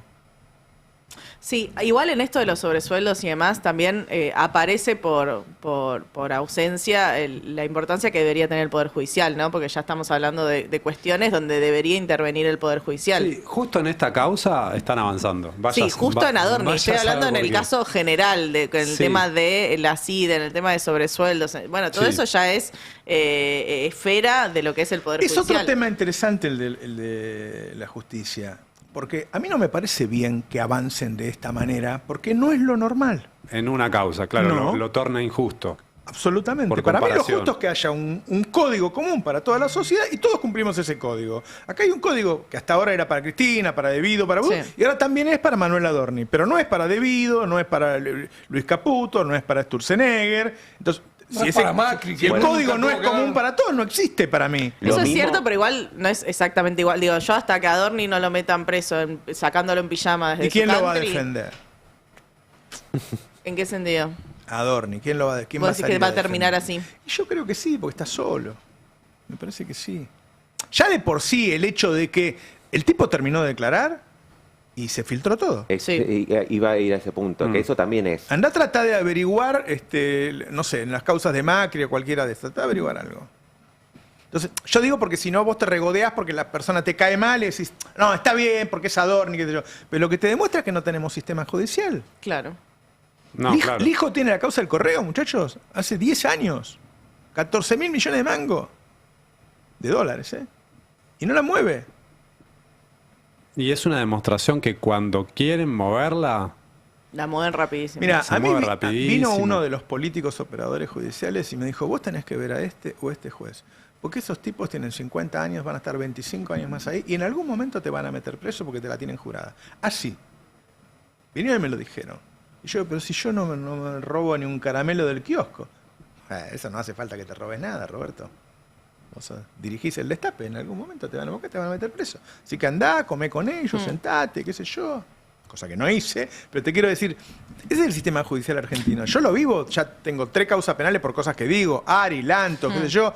Entonces, cuando yo veo esto, tampoco me gusta. pero en Incluso este- le pasó a Kicillof a Kicillof y a varios, ¿no? Con la causa de dólar futuro, que era una causa que él la Claro. tuvieron porque no No tenía hace sentido, falta que tenían que hagas ir todos nada. presos, sino. No hace falta que hagas nada. pero en este caso además, que hay una batalla abierta en la Corte Suprema, Sí. con 2 bandas claramente identificadas, que derraman además esa disputa interna en Comodoro Pi, es mucho más obsceno todo. Claro. Y el gobierno habiendo arreglado con una de las dos bandas, ¿no? Porque al nombrar a Maíque cierra con Rosati, el presidente de la Corte, se formó otra mayoría de Rosenkrantz y de Lorenzetti, que tienen bajo su órbita al juez Lijo, y es ese juez el que avanza o permite avanzar vía delegación al fiscal de esta manera súper veloz. Y entonces vos decís, esto no es justicia, ¿es verdad? Claro, no es justicia. Es justicia. Son operaciones, intereses, qué sé yo. Y dice, bueno, ahora vamos contra Adorni. Mañana van contra vos. Termina siendo, bueno, voy a decir algo que no parece que está súper elaborado, pero es básico. El Poder Judicial es una herramienta de la política, nada más. Absolutamente. Absolutamente. Es que el tema, yo leí un montón de libros últimamente sobre el fin de la democracia y la posdemocracia y todo eso, ¿no? Y la verdad es que no nos damos cuenta porque votamos de vez en cuando, pero estamos en esa situación, estamos en una posdemocracia, decadencia, a poquito, a poquito, a poquito.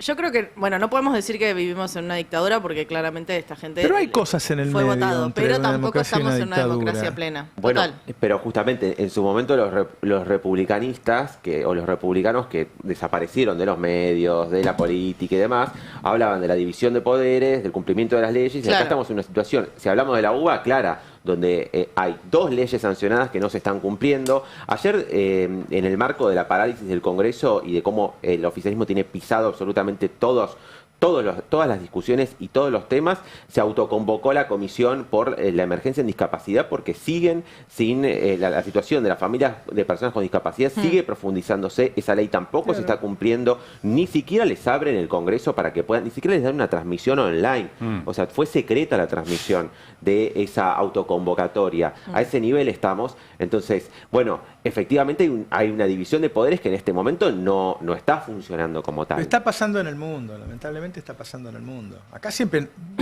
somos un poco más bananeros pero está pasando en el mundo. El sistema, a ver, lo que pasó el otro día con las votaciones en Luisiana, qué sé yo, en Estados Unidos, que vuelven a una ley racista de 1960, los tipos para darle más posibilidades a Trump de sacar un buen resultado en medio término. Es que parte y es la Corte Suprema de Estados Unidos. Sí. Y la Corte Suprema con mayoría conservadora creada por Trump. A mí me da mucha intriga qué es lo que va a pasar este año, intriga para no decir pánico, qué es lo que va a pasar este año con las elecciones de Trump. Un Trump que no suele aceptar cuando pierde. Claro. Entonces hay algo ahí que lo estamos viviendo en este proceso, en un mundo que es más conflictivo, en un mundo que está efectivamente en guerra, que hay que ver qué es lo que sucede con estas elecciones y qué impacto va a tener eso en los mercados, porque de todas maneras Trump no será muy apegado a las instituciones democráticas, pero sí es muy apegado a lo que pasa en los mercados. Entonces también a veces su comportamiento se moldea en base a la reacción de ese sector privado. Pero hay muchas cosas que están pasando y que las estamos viviendo y de repente sí, son democracias de muy baja intensidad. Oye, había una tensión cuando fue toda esta onda latinoamericana con Lula, con Chávez y qué sé yo, y con el resto del mundo. El resto del mundo estaba en otra sintonía. ¿Cómo terminó todo eso? Judicialmente. Y eso está en los documentos del Departamento de Estado, cuando Estados Unidos dice que va a actuar en la justicia de Latinoamérica para defender los intereses de las empresas norteamericanas. Está escrito eso. Sí. Y pasó. Y fueron todos en cana. Entonces, eso no terminó. No fue una época y ya pasó esto. Y vuelvo a lo de Adorni porque si no uno se pone contento porque te cae mal o porque no te gusta el gobierno, qué sé yo. Estas cosas están mal. O sea, la justicia tiene que ser igual, por eso tiene la venda. Igual para todos. Y en este caso dijeron, bueno, vamos a ocuparnos nada más que de este tipo. Y se dedican a eso. El mismo juez del correo de Macri. No sé, el tipo debe ser uno de los más impunes del mundo, Macri, ¿no? Es muy fuerte. Sí, a mí mientras no le inventen cosas, mientras lo operen con la verdad, digamos, siga.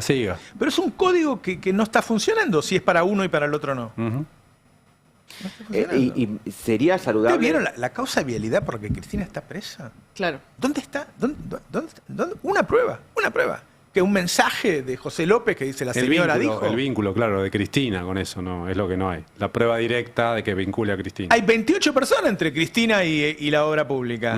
28 hay. No hay forma de llegar a eso. Y está presa. Entonces voy a decir... Digo, es algo que hablamos poco porque decís, bueno, hablemos de la economía, pero la economía es fruto de eso. Apareció Rosati diciendo que el próximo gobierno que se cuide porque si hay emisión espuria es un delito. ¿Dónde dice que es un delito? ¿Qué es emisión espuria? No, y Cristina sigue presa, entonces también es la demostración de que ese poder judicial sigue manejándose de esa manera. Claro, claro. ¿Está Jonathan Eguer? Bueno, acá. Jonathan Eguer, ¿cómo estamos? Roberto Navarro y todo el equipo. Estoy en Casa Rosada. He vuelto acá junto a mi compañero Mariano Moreno. Todavía sigue sin nariz, así que regresamos. Oíme, todavía. todo el mundo preguntándose si Sluky te comió el arroz. ¿Qué pasó? No. ¿Qué pasó? Yo cuando lo vi... Está muy bien lo del arroz. Quiere generar tensión interna. Vamos a contarle a la gente. El Destape tiene 2 acreditados. Javier Sluky y yo, y bueno, nos repartimos en los horarios. Justo el Luqui le tocaba el lunes a la mañana, así que vino el lunes a la mañana. Estuve él, yo vine a la tarde a laburar ayer, bueno, escribí para... ¿Sabés que me escribió Adorni, no? Me escribió para preguntarme qué le pasó a Johnny. Qué espectacular. Bueno, pero no, yo justo los lunes estoy de la tarde. Aparte ellos no confirmaban la conferencia. Estuvo rápido el Destape ahí, los editores y demás, en mandar a Javier Sluky, que encima salió sorteado, pudo preguntar, así que bien, nada, bien, contento como compañeros. Sí, la verdad que muy bien, un abrazo grande ahí al compañero. Bueno, ¿ya estás en condiciones de confirmar que asume Martín Menem como jefe de gabinete? No, a ver, yo lo conté, apenas estalló fuerte el caso Adorni, conté que el principal candidato para reemplazarlo, lo conté en mitad de marzo, el principal candidato para reemplazarlo es Martín Menem.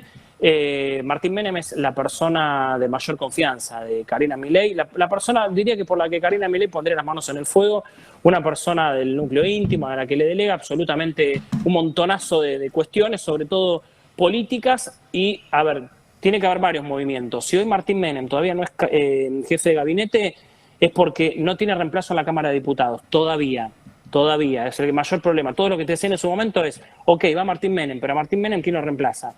En el gobierno creen que Martín Menem está manejando muy bien la Cámara de Diputados. Yo creo que en parte es cierto que finalmente Martín Menem encontró su lugar en el Congreso, está manejando bien las sesiones. Esto es lo que dicen en el gobierno y con una mirada oficialista. Lo digo, obviamente como opositor uno se puede quejar de que hace mal esto, lo otro, pero en el oficialismo lo que dicen es que está manejando bien la Cámara de Diputados, entendió el juego, entendió de qué manera obrar, entendió los pedidos del presidente Milei y de Karina Milei y está laburando bien. Es difícil de sacarlo de ahí. Bueno, para que Martín Menem deje ese lugar hay que encontrar un reemplazo. El principal candidato a reemplazar ahora sí a Martín Menem es Luis Petri hoy. Que ayer hubo algunas especulaciones, porque ayer Karina Milei sorprendió, hizo un movimiento que no hace nunca, que es ir solo al Congreso. ¿Se separó Luis Petri? ¿Se separó? Hay rumores de que no estaría... Hablemos de eso, que me parece más... Dicen que no estaría marchando todo acorde al plan, parece. Pero no me quiero meter demasiado en su intimidad. Sé que hay algún plan tipo de crisis. ¿De quién? ¿De él o de Cristina? Del plan de los dos, del plan de pareja, que uno tiene como un proyecto, una pareja, parece. ¿Pero hay que un tercero en discordia? Hay algunas voces que dan cuenta de una persona de los medios. Hablemos de que a mí no me Johnny. consta. Vamos a medir mucho más. Hay un tuit de Real. A mí no me consta todavía, pero dicen... Yo siempre quise ser Real. Soy el Salieri de Real. Se anima a decir cosas que otros no. Claro. Porque yo creo que John tiene la misma información que Real. ¡Epa! ¿Cómo estamos? Me encanta. Sí, me cuesta meterme en la sábana de los funcionarios. También hay algunos rumores sobre el jefe de gabinete y demás. Tampoco, a ver, es difícil de rechequear ese tipo de cosas. ¿Qué dijo también? ¿Qué? Hay rumores sobre el jefe de gabinete. Lo de la amante de Adorni. No, pero de eso no vamos a hablar. ¿Que le compró un departamento? Yo no me quiero meter en la sábana. Yo quiero... Es un rumor. A ver, quiero hablar de política. No me quiero meter en la sábana de nada. Y cada uno se de su vida privada. En ese sentido... ahí encerrado en un cuarto con Mariano Moreno. Hola, soy la escribana. Hola, John, ¿cómo te va? ¿Cómo andás? Bien. Hola, escribana. Oíme. ¿Cómo le va? Bien. Sí. Oíme, además bien, tiene un amante, este pelotudo. No, yo no me quiero meter en la sábana de nada. Es un quilombo. Es un quilombo de papeles. Pará que me acomodo, John. Pasame la data. Mándame por privado, ¿cómo se llama? No se sabe nada, por favor. No. Bueno. Pero la tiraste vos, la tiraste. También se dice, te gusta, ¿eh? ¿Escriturón o escriturón? No, yo, a ver, en la sábana, no me quiero meter en la sábana de nadie, hablemos de política, que es lo que importa realmente y lo que le importa a este país. Luis Petri es el principal candidato a suceder. Si llega a verse en Roque, Luis Petri, lo digo en potencial, quedaría como presidente de la Cámara de Diputados. Recordemos que hoy Luis Petri es diputado de La Libertad Avanza, tendría que ser votado y demás, el Congreso debería aceptarlo. Ayer Karina Milei hizo un movimiento llamativo que nunca hace, que es ir sola al Congreso. Rara vez sucedió eso. Hubo una serie de especulaciones, acá trataban de bajarle la espuma y decían, no, se fue a reunir con diputados de La Libertad Avanza para darle sentido a los proyectos, a la mesa política. Algunos decían, tuvo reuniones sobre este tema. Obviamente quiero decir algo, en el entorno de Martín Menem niegan totalmente que vaya a ser jefe de gabinete. Ayer una persona del gobierno me decía, está más para ser pianista con Robertito Funes Ugarte, recordemos que ayer estuvo tocando el piano Martín Menem con él, que para ser jefe de gabinete. No, obviamente lo van a desmentir. ¿Está ese tape? ¿Lo tienen a Martín Menem con Robertito? Búsquenlo. Ayer Menem estuvo tocando el piano con Funes Ugarte y se jodía acá en el gobierno con que está más para eso que para ser jefe de gabinete, para tratar de, digamos, bajarle el precio a esta información, porque la verdad que se dicen sí, va a ser jefe de gabinete. Le dio una nota a Iván. Sí. El domingo estuvo en Cenital. O sea, está levantando el perfil. Si ayer dio otra nota, yo no sabía, pero está levantando el perfil. Sí, está levantando el perfil. Está levantando el perfil. A mí me lo van a desmentir totalmente. Yo insisto, es el principal candidato a sucederlo a Manuel Adorni cuando Javier Milei decida soltarlo. Ya acá los ministros directamente lo que dicen es, se acabó, a lo de ayer fue game over, fue la fatality, basta de Adorni en el gobierno. Digo, el gabinete ya tiene una postura tomada. El tema es que nadie se sienta con Javier Milei a decirle, mira, Javito, hay que soltarle la mano, ya está. Nos está dañando el gobierno, nadie se anima a eso porque Milei lo acaba de sostener, acaba de tener una reunión recién Milei con una organización de la comunidad judía acá en La Rosada. Ahora a las 13 horas se va a Los Ángeles. Milei lo sentó a Adorni al lado suyo, se sacó fotos con Adorni, esto pasó hace minutos nada más. Bueno, esa es la nota, está bien. Sí, ahora vamos a escribir para el destape justamente eso. Hay un respaldo reciente antes de irse de viaje. Generalmente Milei cuando se va de viaje se va desde Olivos al aeropuerto, Aeroparque y sale. Esta vez vino a Rosada junto a Adorni bien temprano a la mañana y se sacó una foto con él recién, él y algunos ministros más, Mario Lugones también y Pablo Kirno. Pero digo, Milei lo sigue respaldando. El tema es que ninguno todavía se sienta a decirle a Milei lo que todos dicen en off. Luis Caputo le está dando en estos momentos una entrevista a Antonio Aracre.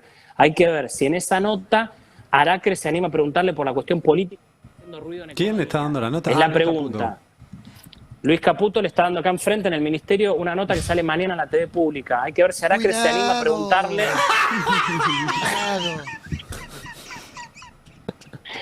Hay que ver si se anima a preguntarle esto, porque Luis Caputo es uno de los que más presiona para que deje de haber ruido político por el tema Adorni. Es uno de los que, junto a Patricia Bullrich, impulsa la renuncia de Adorni. Hay que ver si finalmente se da este movimiento. Insisto, si se da este movimiento, Martín Menem tiene el lugar asegurado si es que Karina finalmente termina de confiar en Petri. Tiene muy buena relación Martín Menem con Karina, ¿no? Sí, y también tiene buena relación con Adorni, Martín Menem. No es que Menem le está serruchando el piso a Adorni. Algunos más lo dicen que sí, pero Martín Menem tiene buena relación con Adorni y tiene buena relación obviamente con Karina Milei. ¿Y con Robertito? A ver, también sería una... A ver, hay muchos que dicen que la interna se está por terminar. Yo creo que el jaque mate también es ese. Si llega Menem a la jefatura de gabinete, a Santiago Caputo le decimos chau, me parece. Me dicen que sí. A ver, ¿lo tenés? Bueno, por con eso. Robertito. Ponelo con Robertito, ahí lo vemos. A ver. Mirá.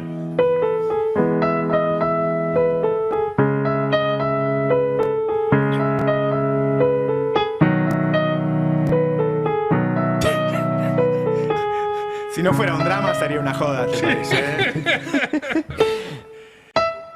Está aprendiendo. No es muy bueno tocando el piano. Está aprendiendo.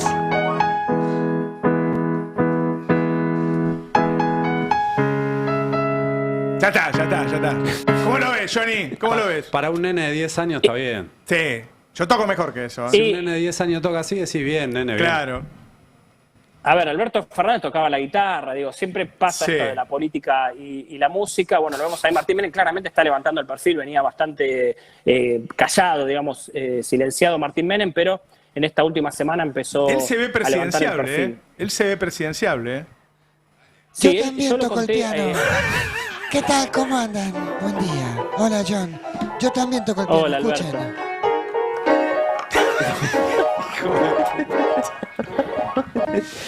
¿Les gusta? cree que es Alberto, es una Nelito Nelia. Alberto.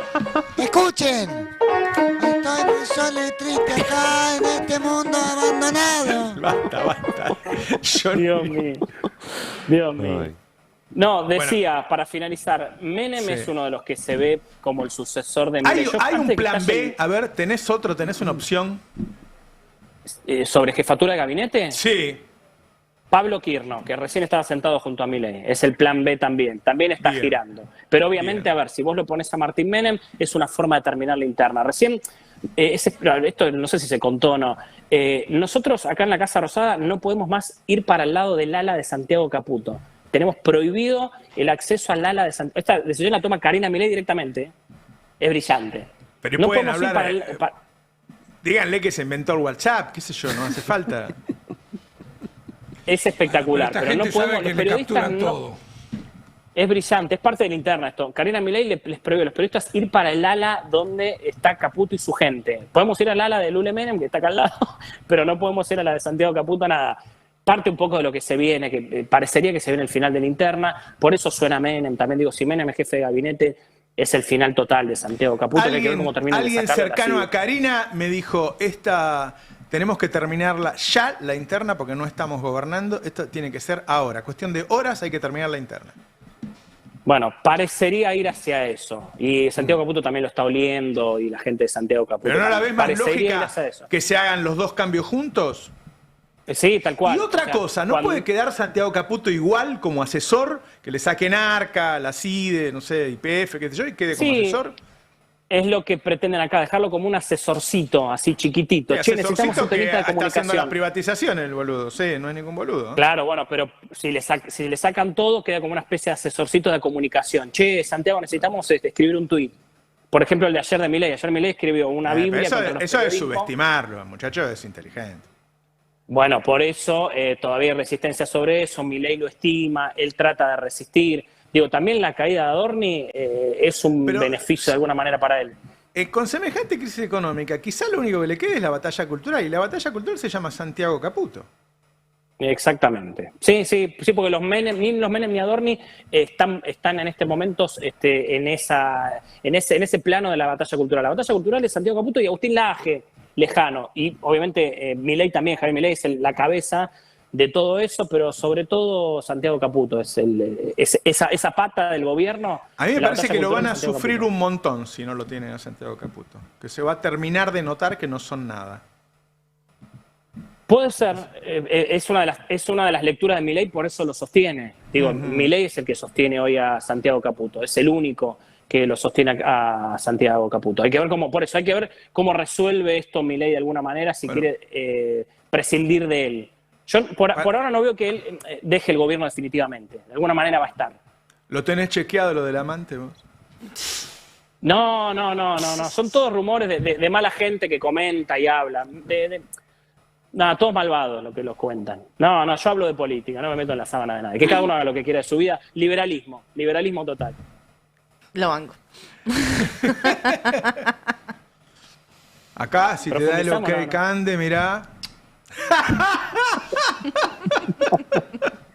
Oíme de cosa, Johnny, la última pregunta. En tu casa, cuando van a decidir algo, en el marco de la familia, Que insistís, ¿eh? ¿quién decide, vos o tu mujer?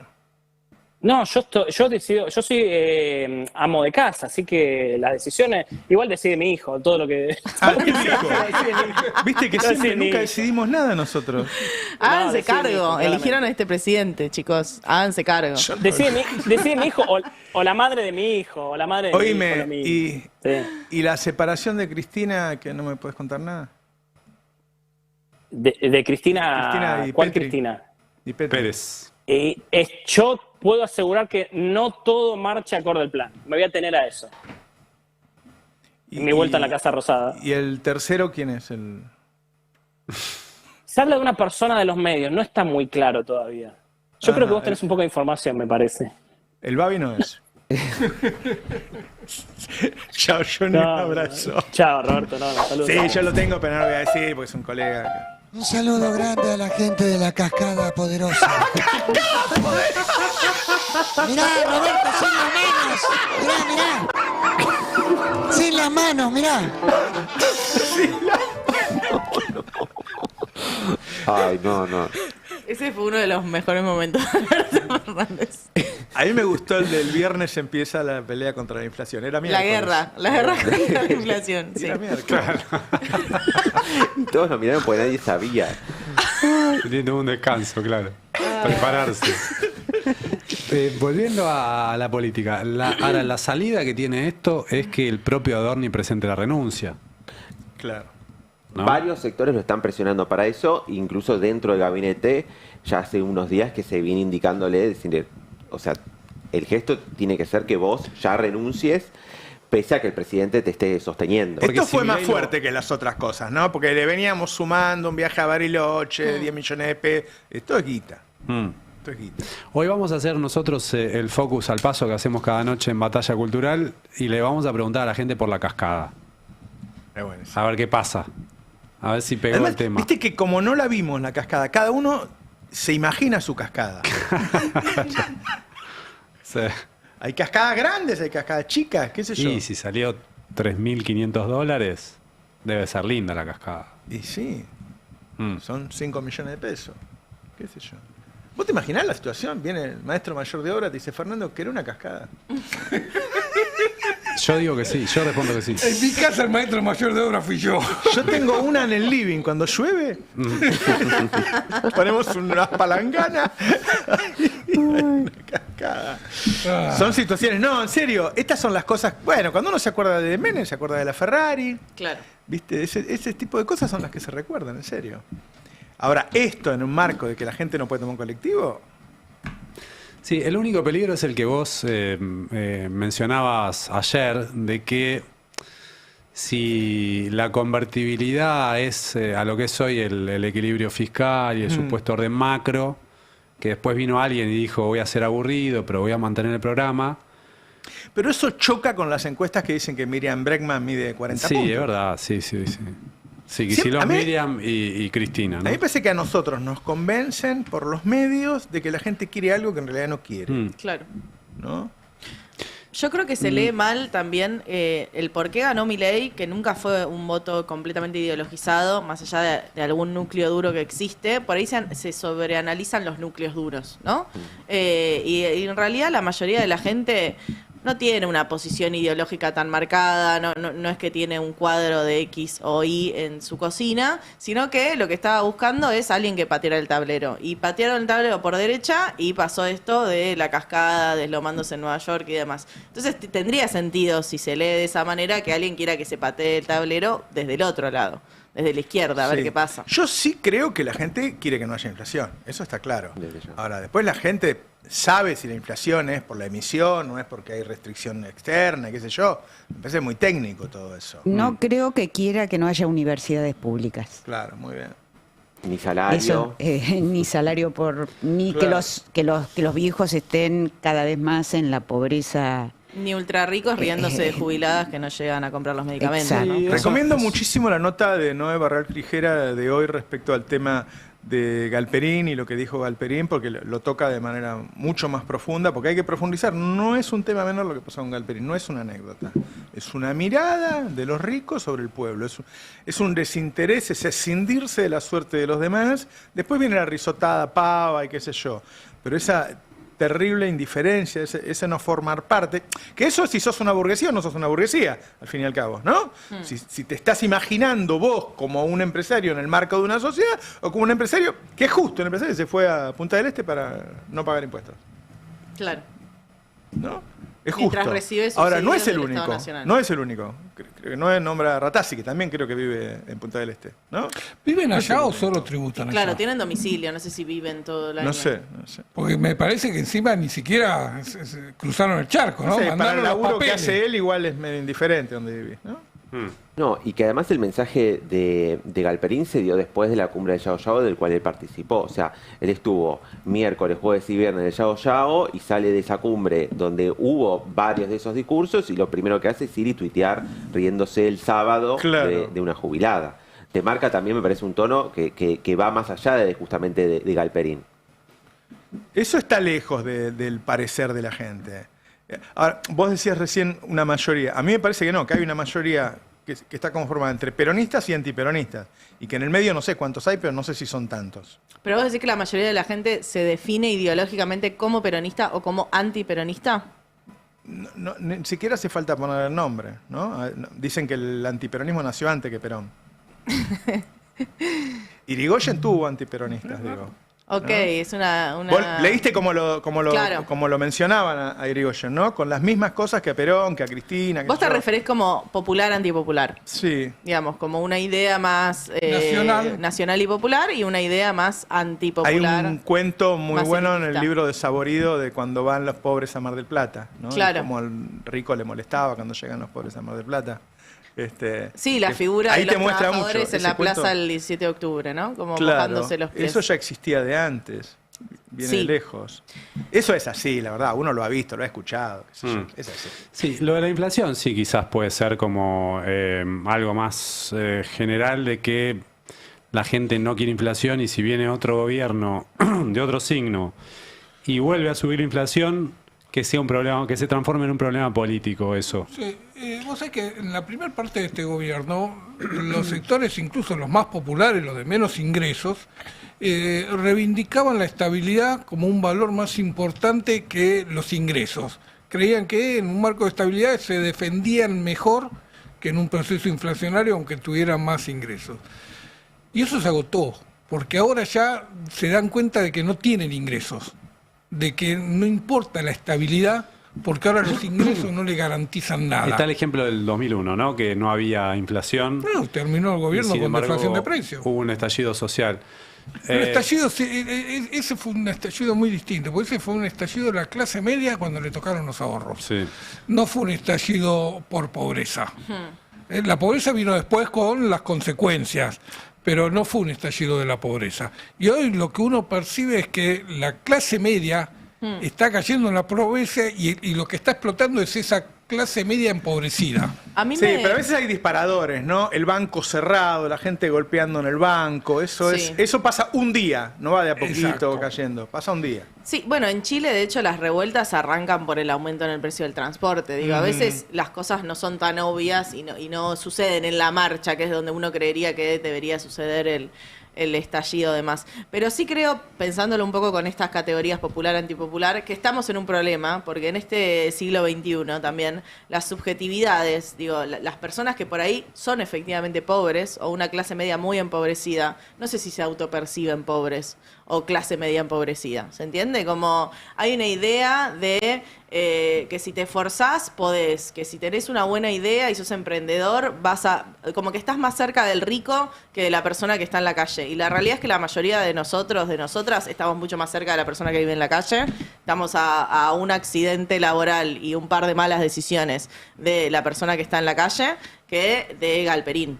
Y yo creo que eso se va perdiendo cada vez más. Creo que antes había algo también en los ricos. Digo, lo de Galperín me parece muy, muy gráfico de eso. Como que ser rico está buenísimo y ser pobre es malo. Y eso antes no era así. No. El rico tenía que cuidarse un poco más. El Claro. rico era un poco más modesto también porque estaba mal visto, digo, estar derrochando todo el tiempo. Cuando el Estado funcionaba también, ¿viste? Todos mis amigos y yo fuimos siempre a escuela pública, primaria, secundaria, siempre, y el hospital público y todo funcionaba, qué sé yo. Uno no se enteraba mucho de que era pobre. Hablando sobre hospitales públicos, voy a introducir un tema de salud muy, muy rápido. Sí. Todo el mundo está hablando sobre el brote de antivirus en el crucero, que está en este momento parado en Cabo Verde. Y no se menciona que la Argentina está atravesando un brote inusual de antivirus con cifras mayores que el último Otra más. quinquenio. Sí. De todas maneras, una enfermedad que tiene pocos casos, pero en lo que va del año, 42 ya contabilizados, 101 desde que empezó la temporada. Es este mal es que mucho para el antivirus, transmiten es mucho. Claro. los roedores, ¿no? Por las heces. Nos tenemos que ir. Discúlpenme. El tren está parado. Bueno, muchas gracias por acompañarnos. Los dejamos en manos de Adrián Murano y sus verdades afiladas. Chao. El Destape 1070.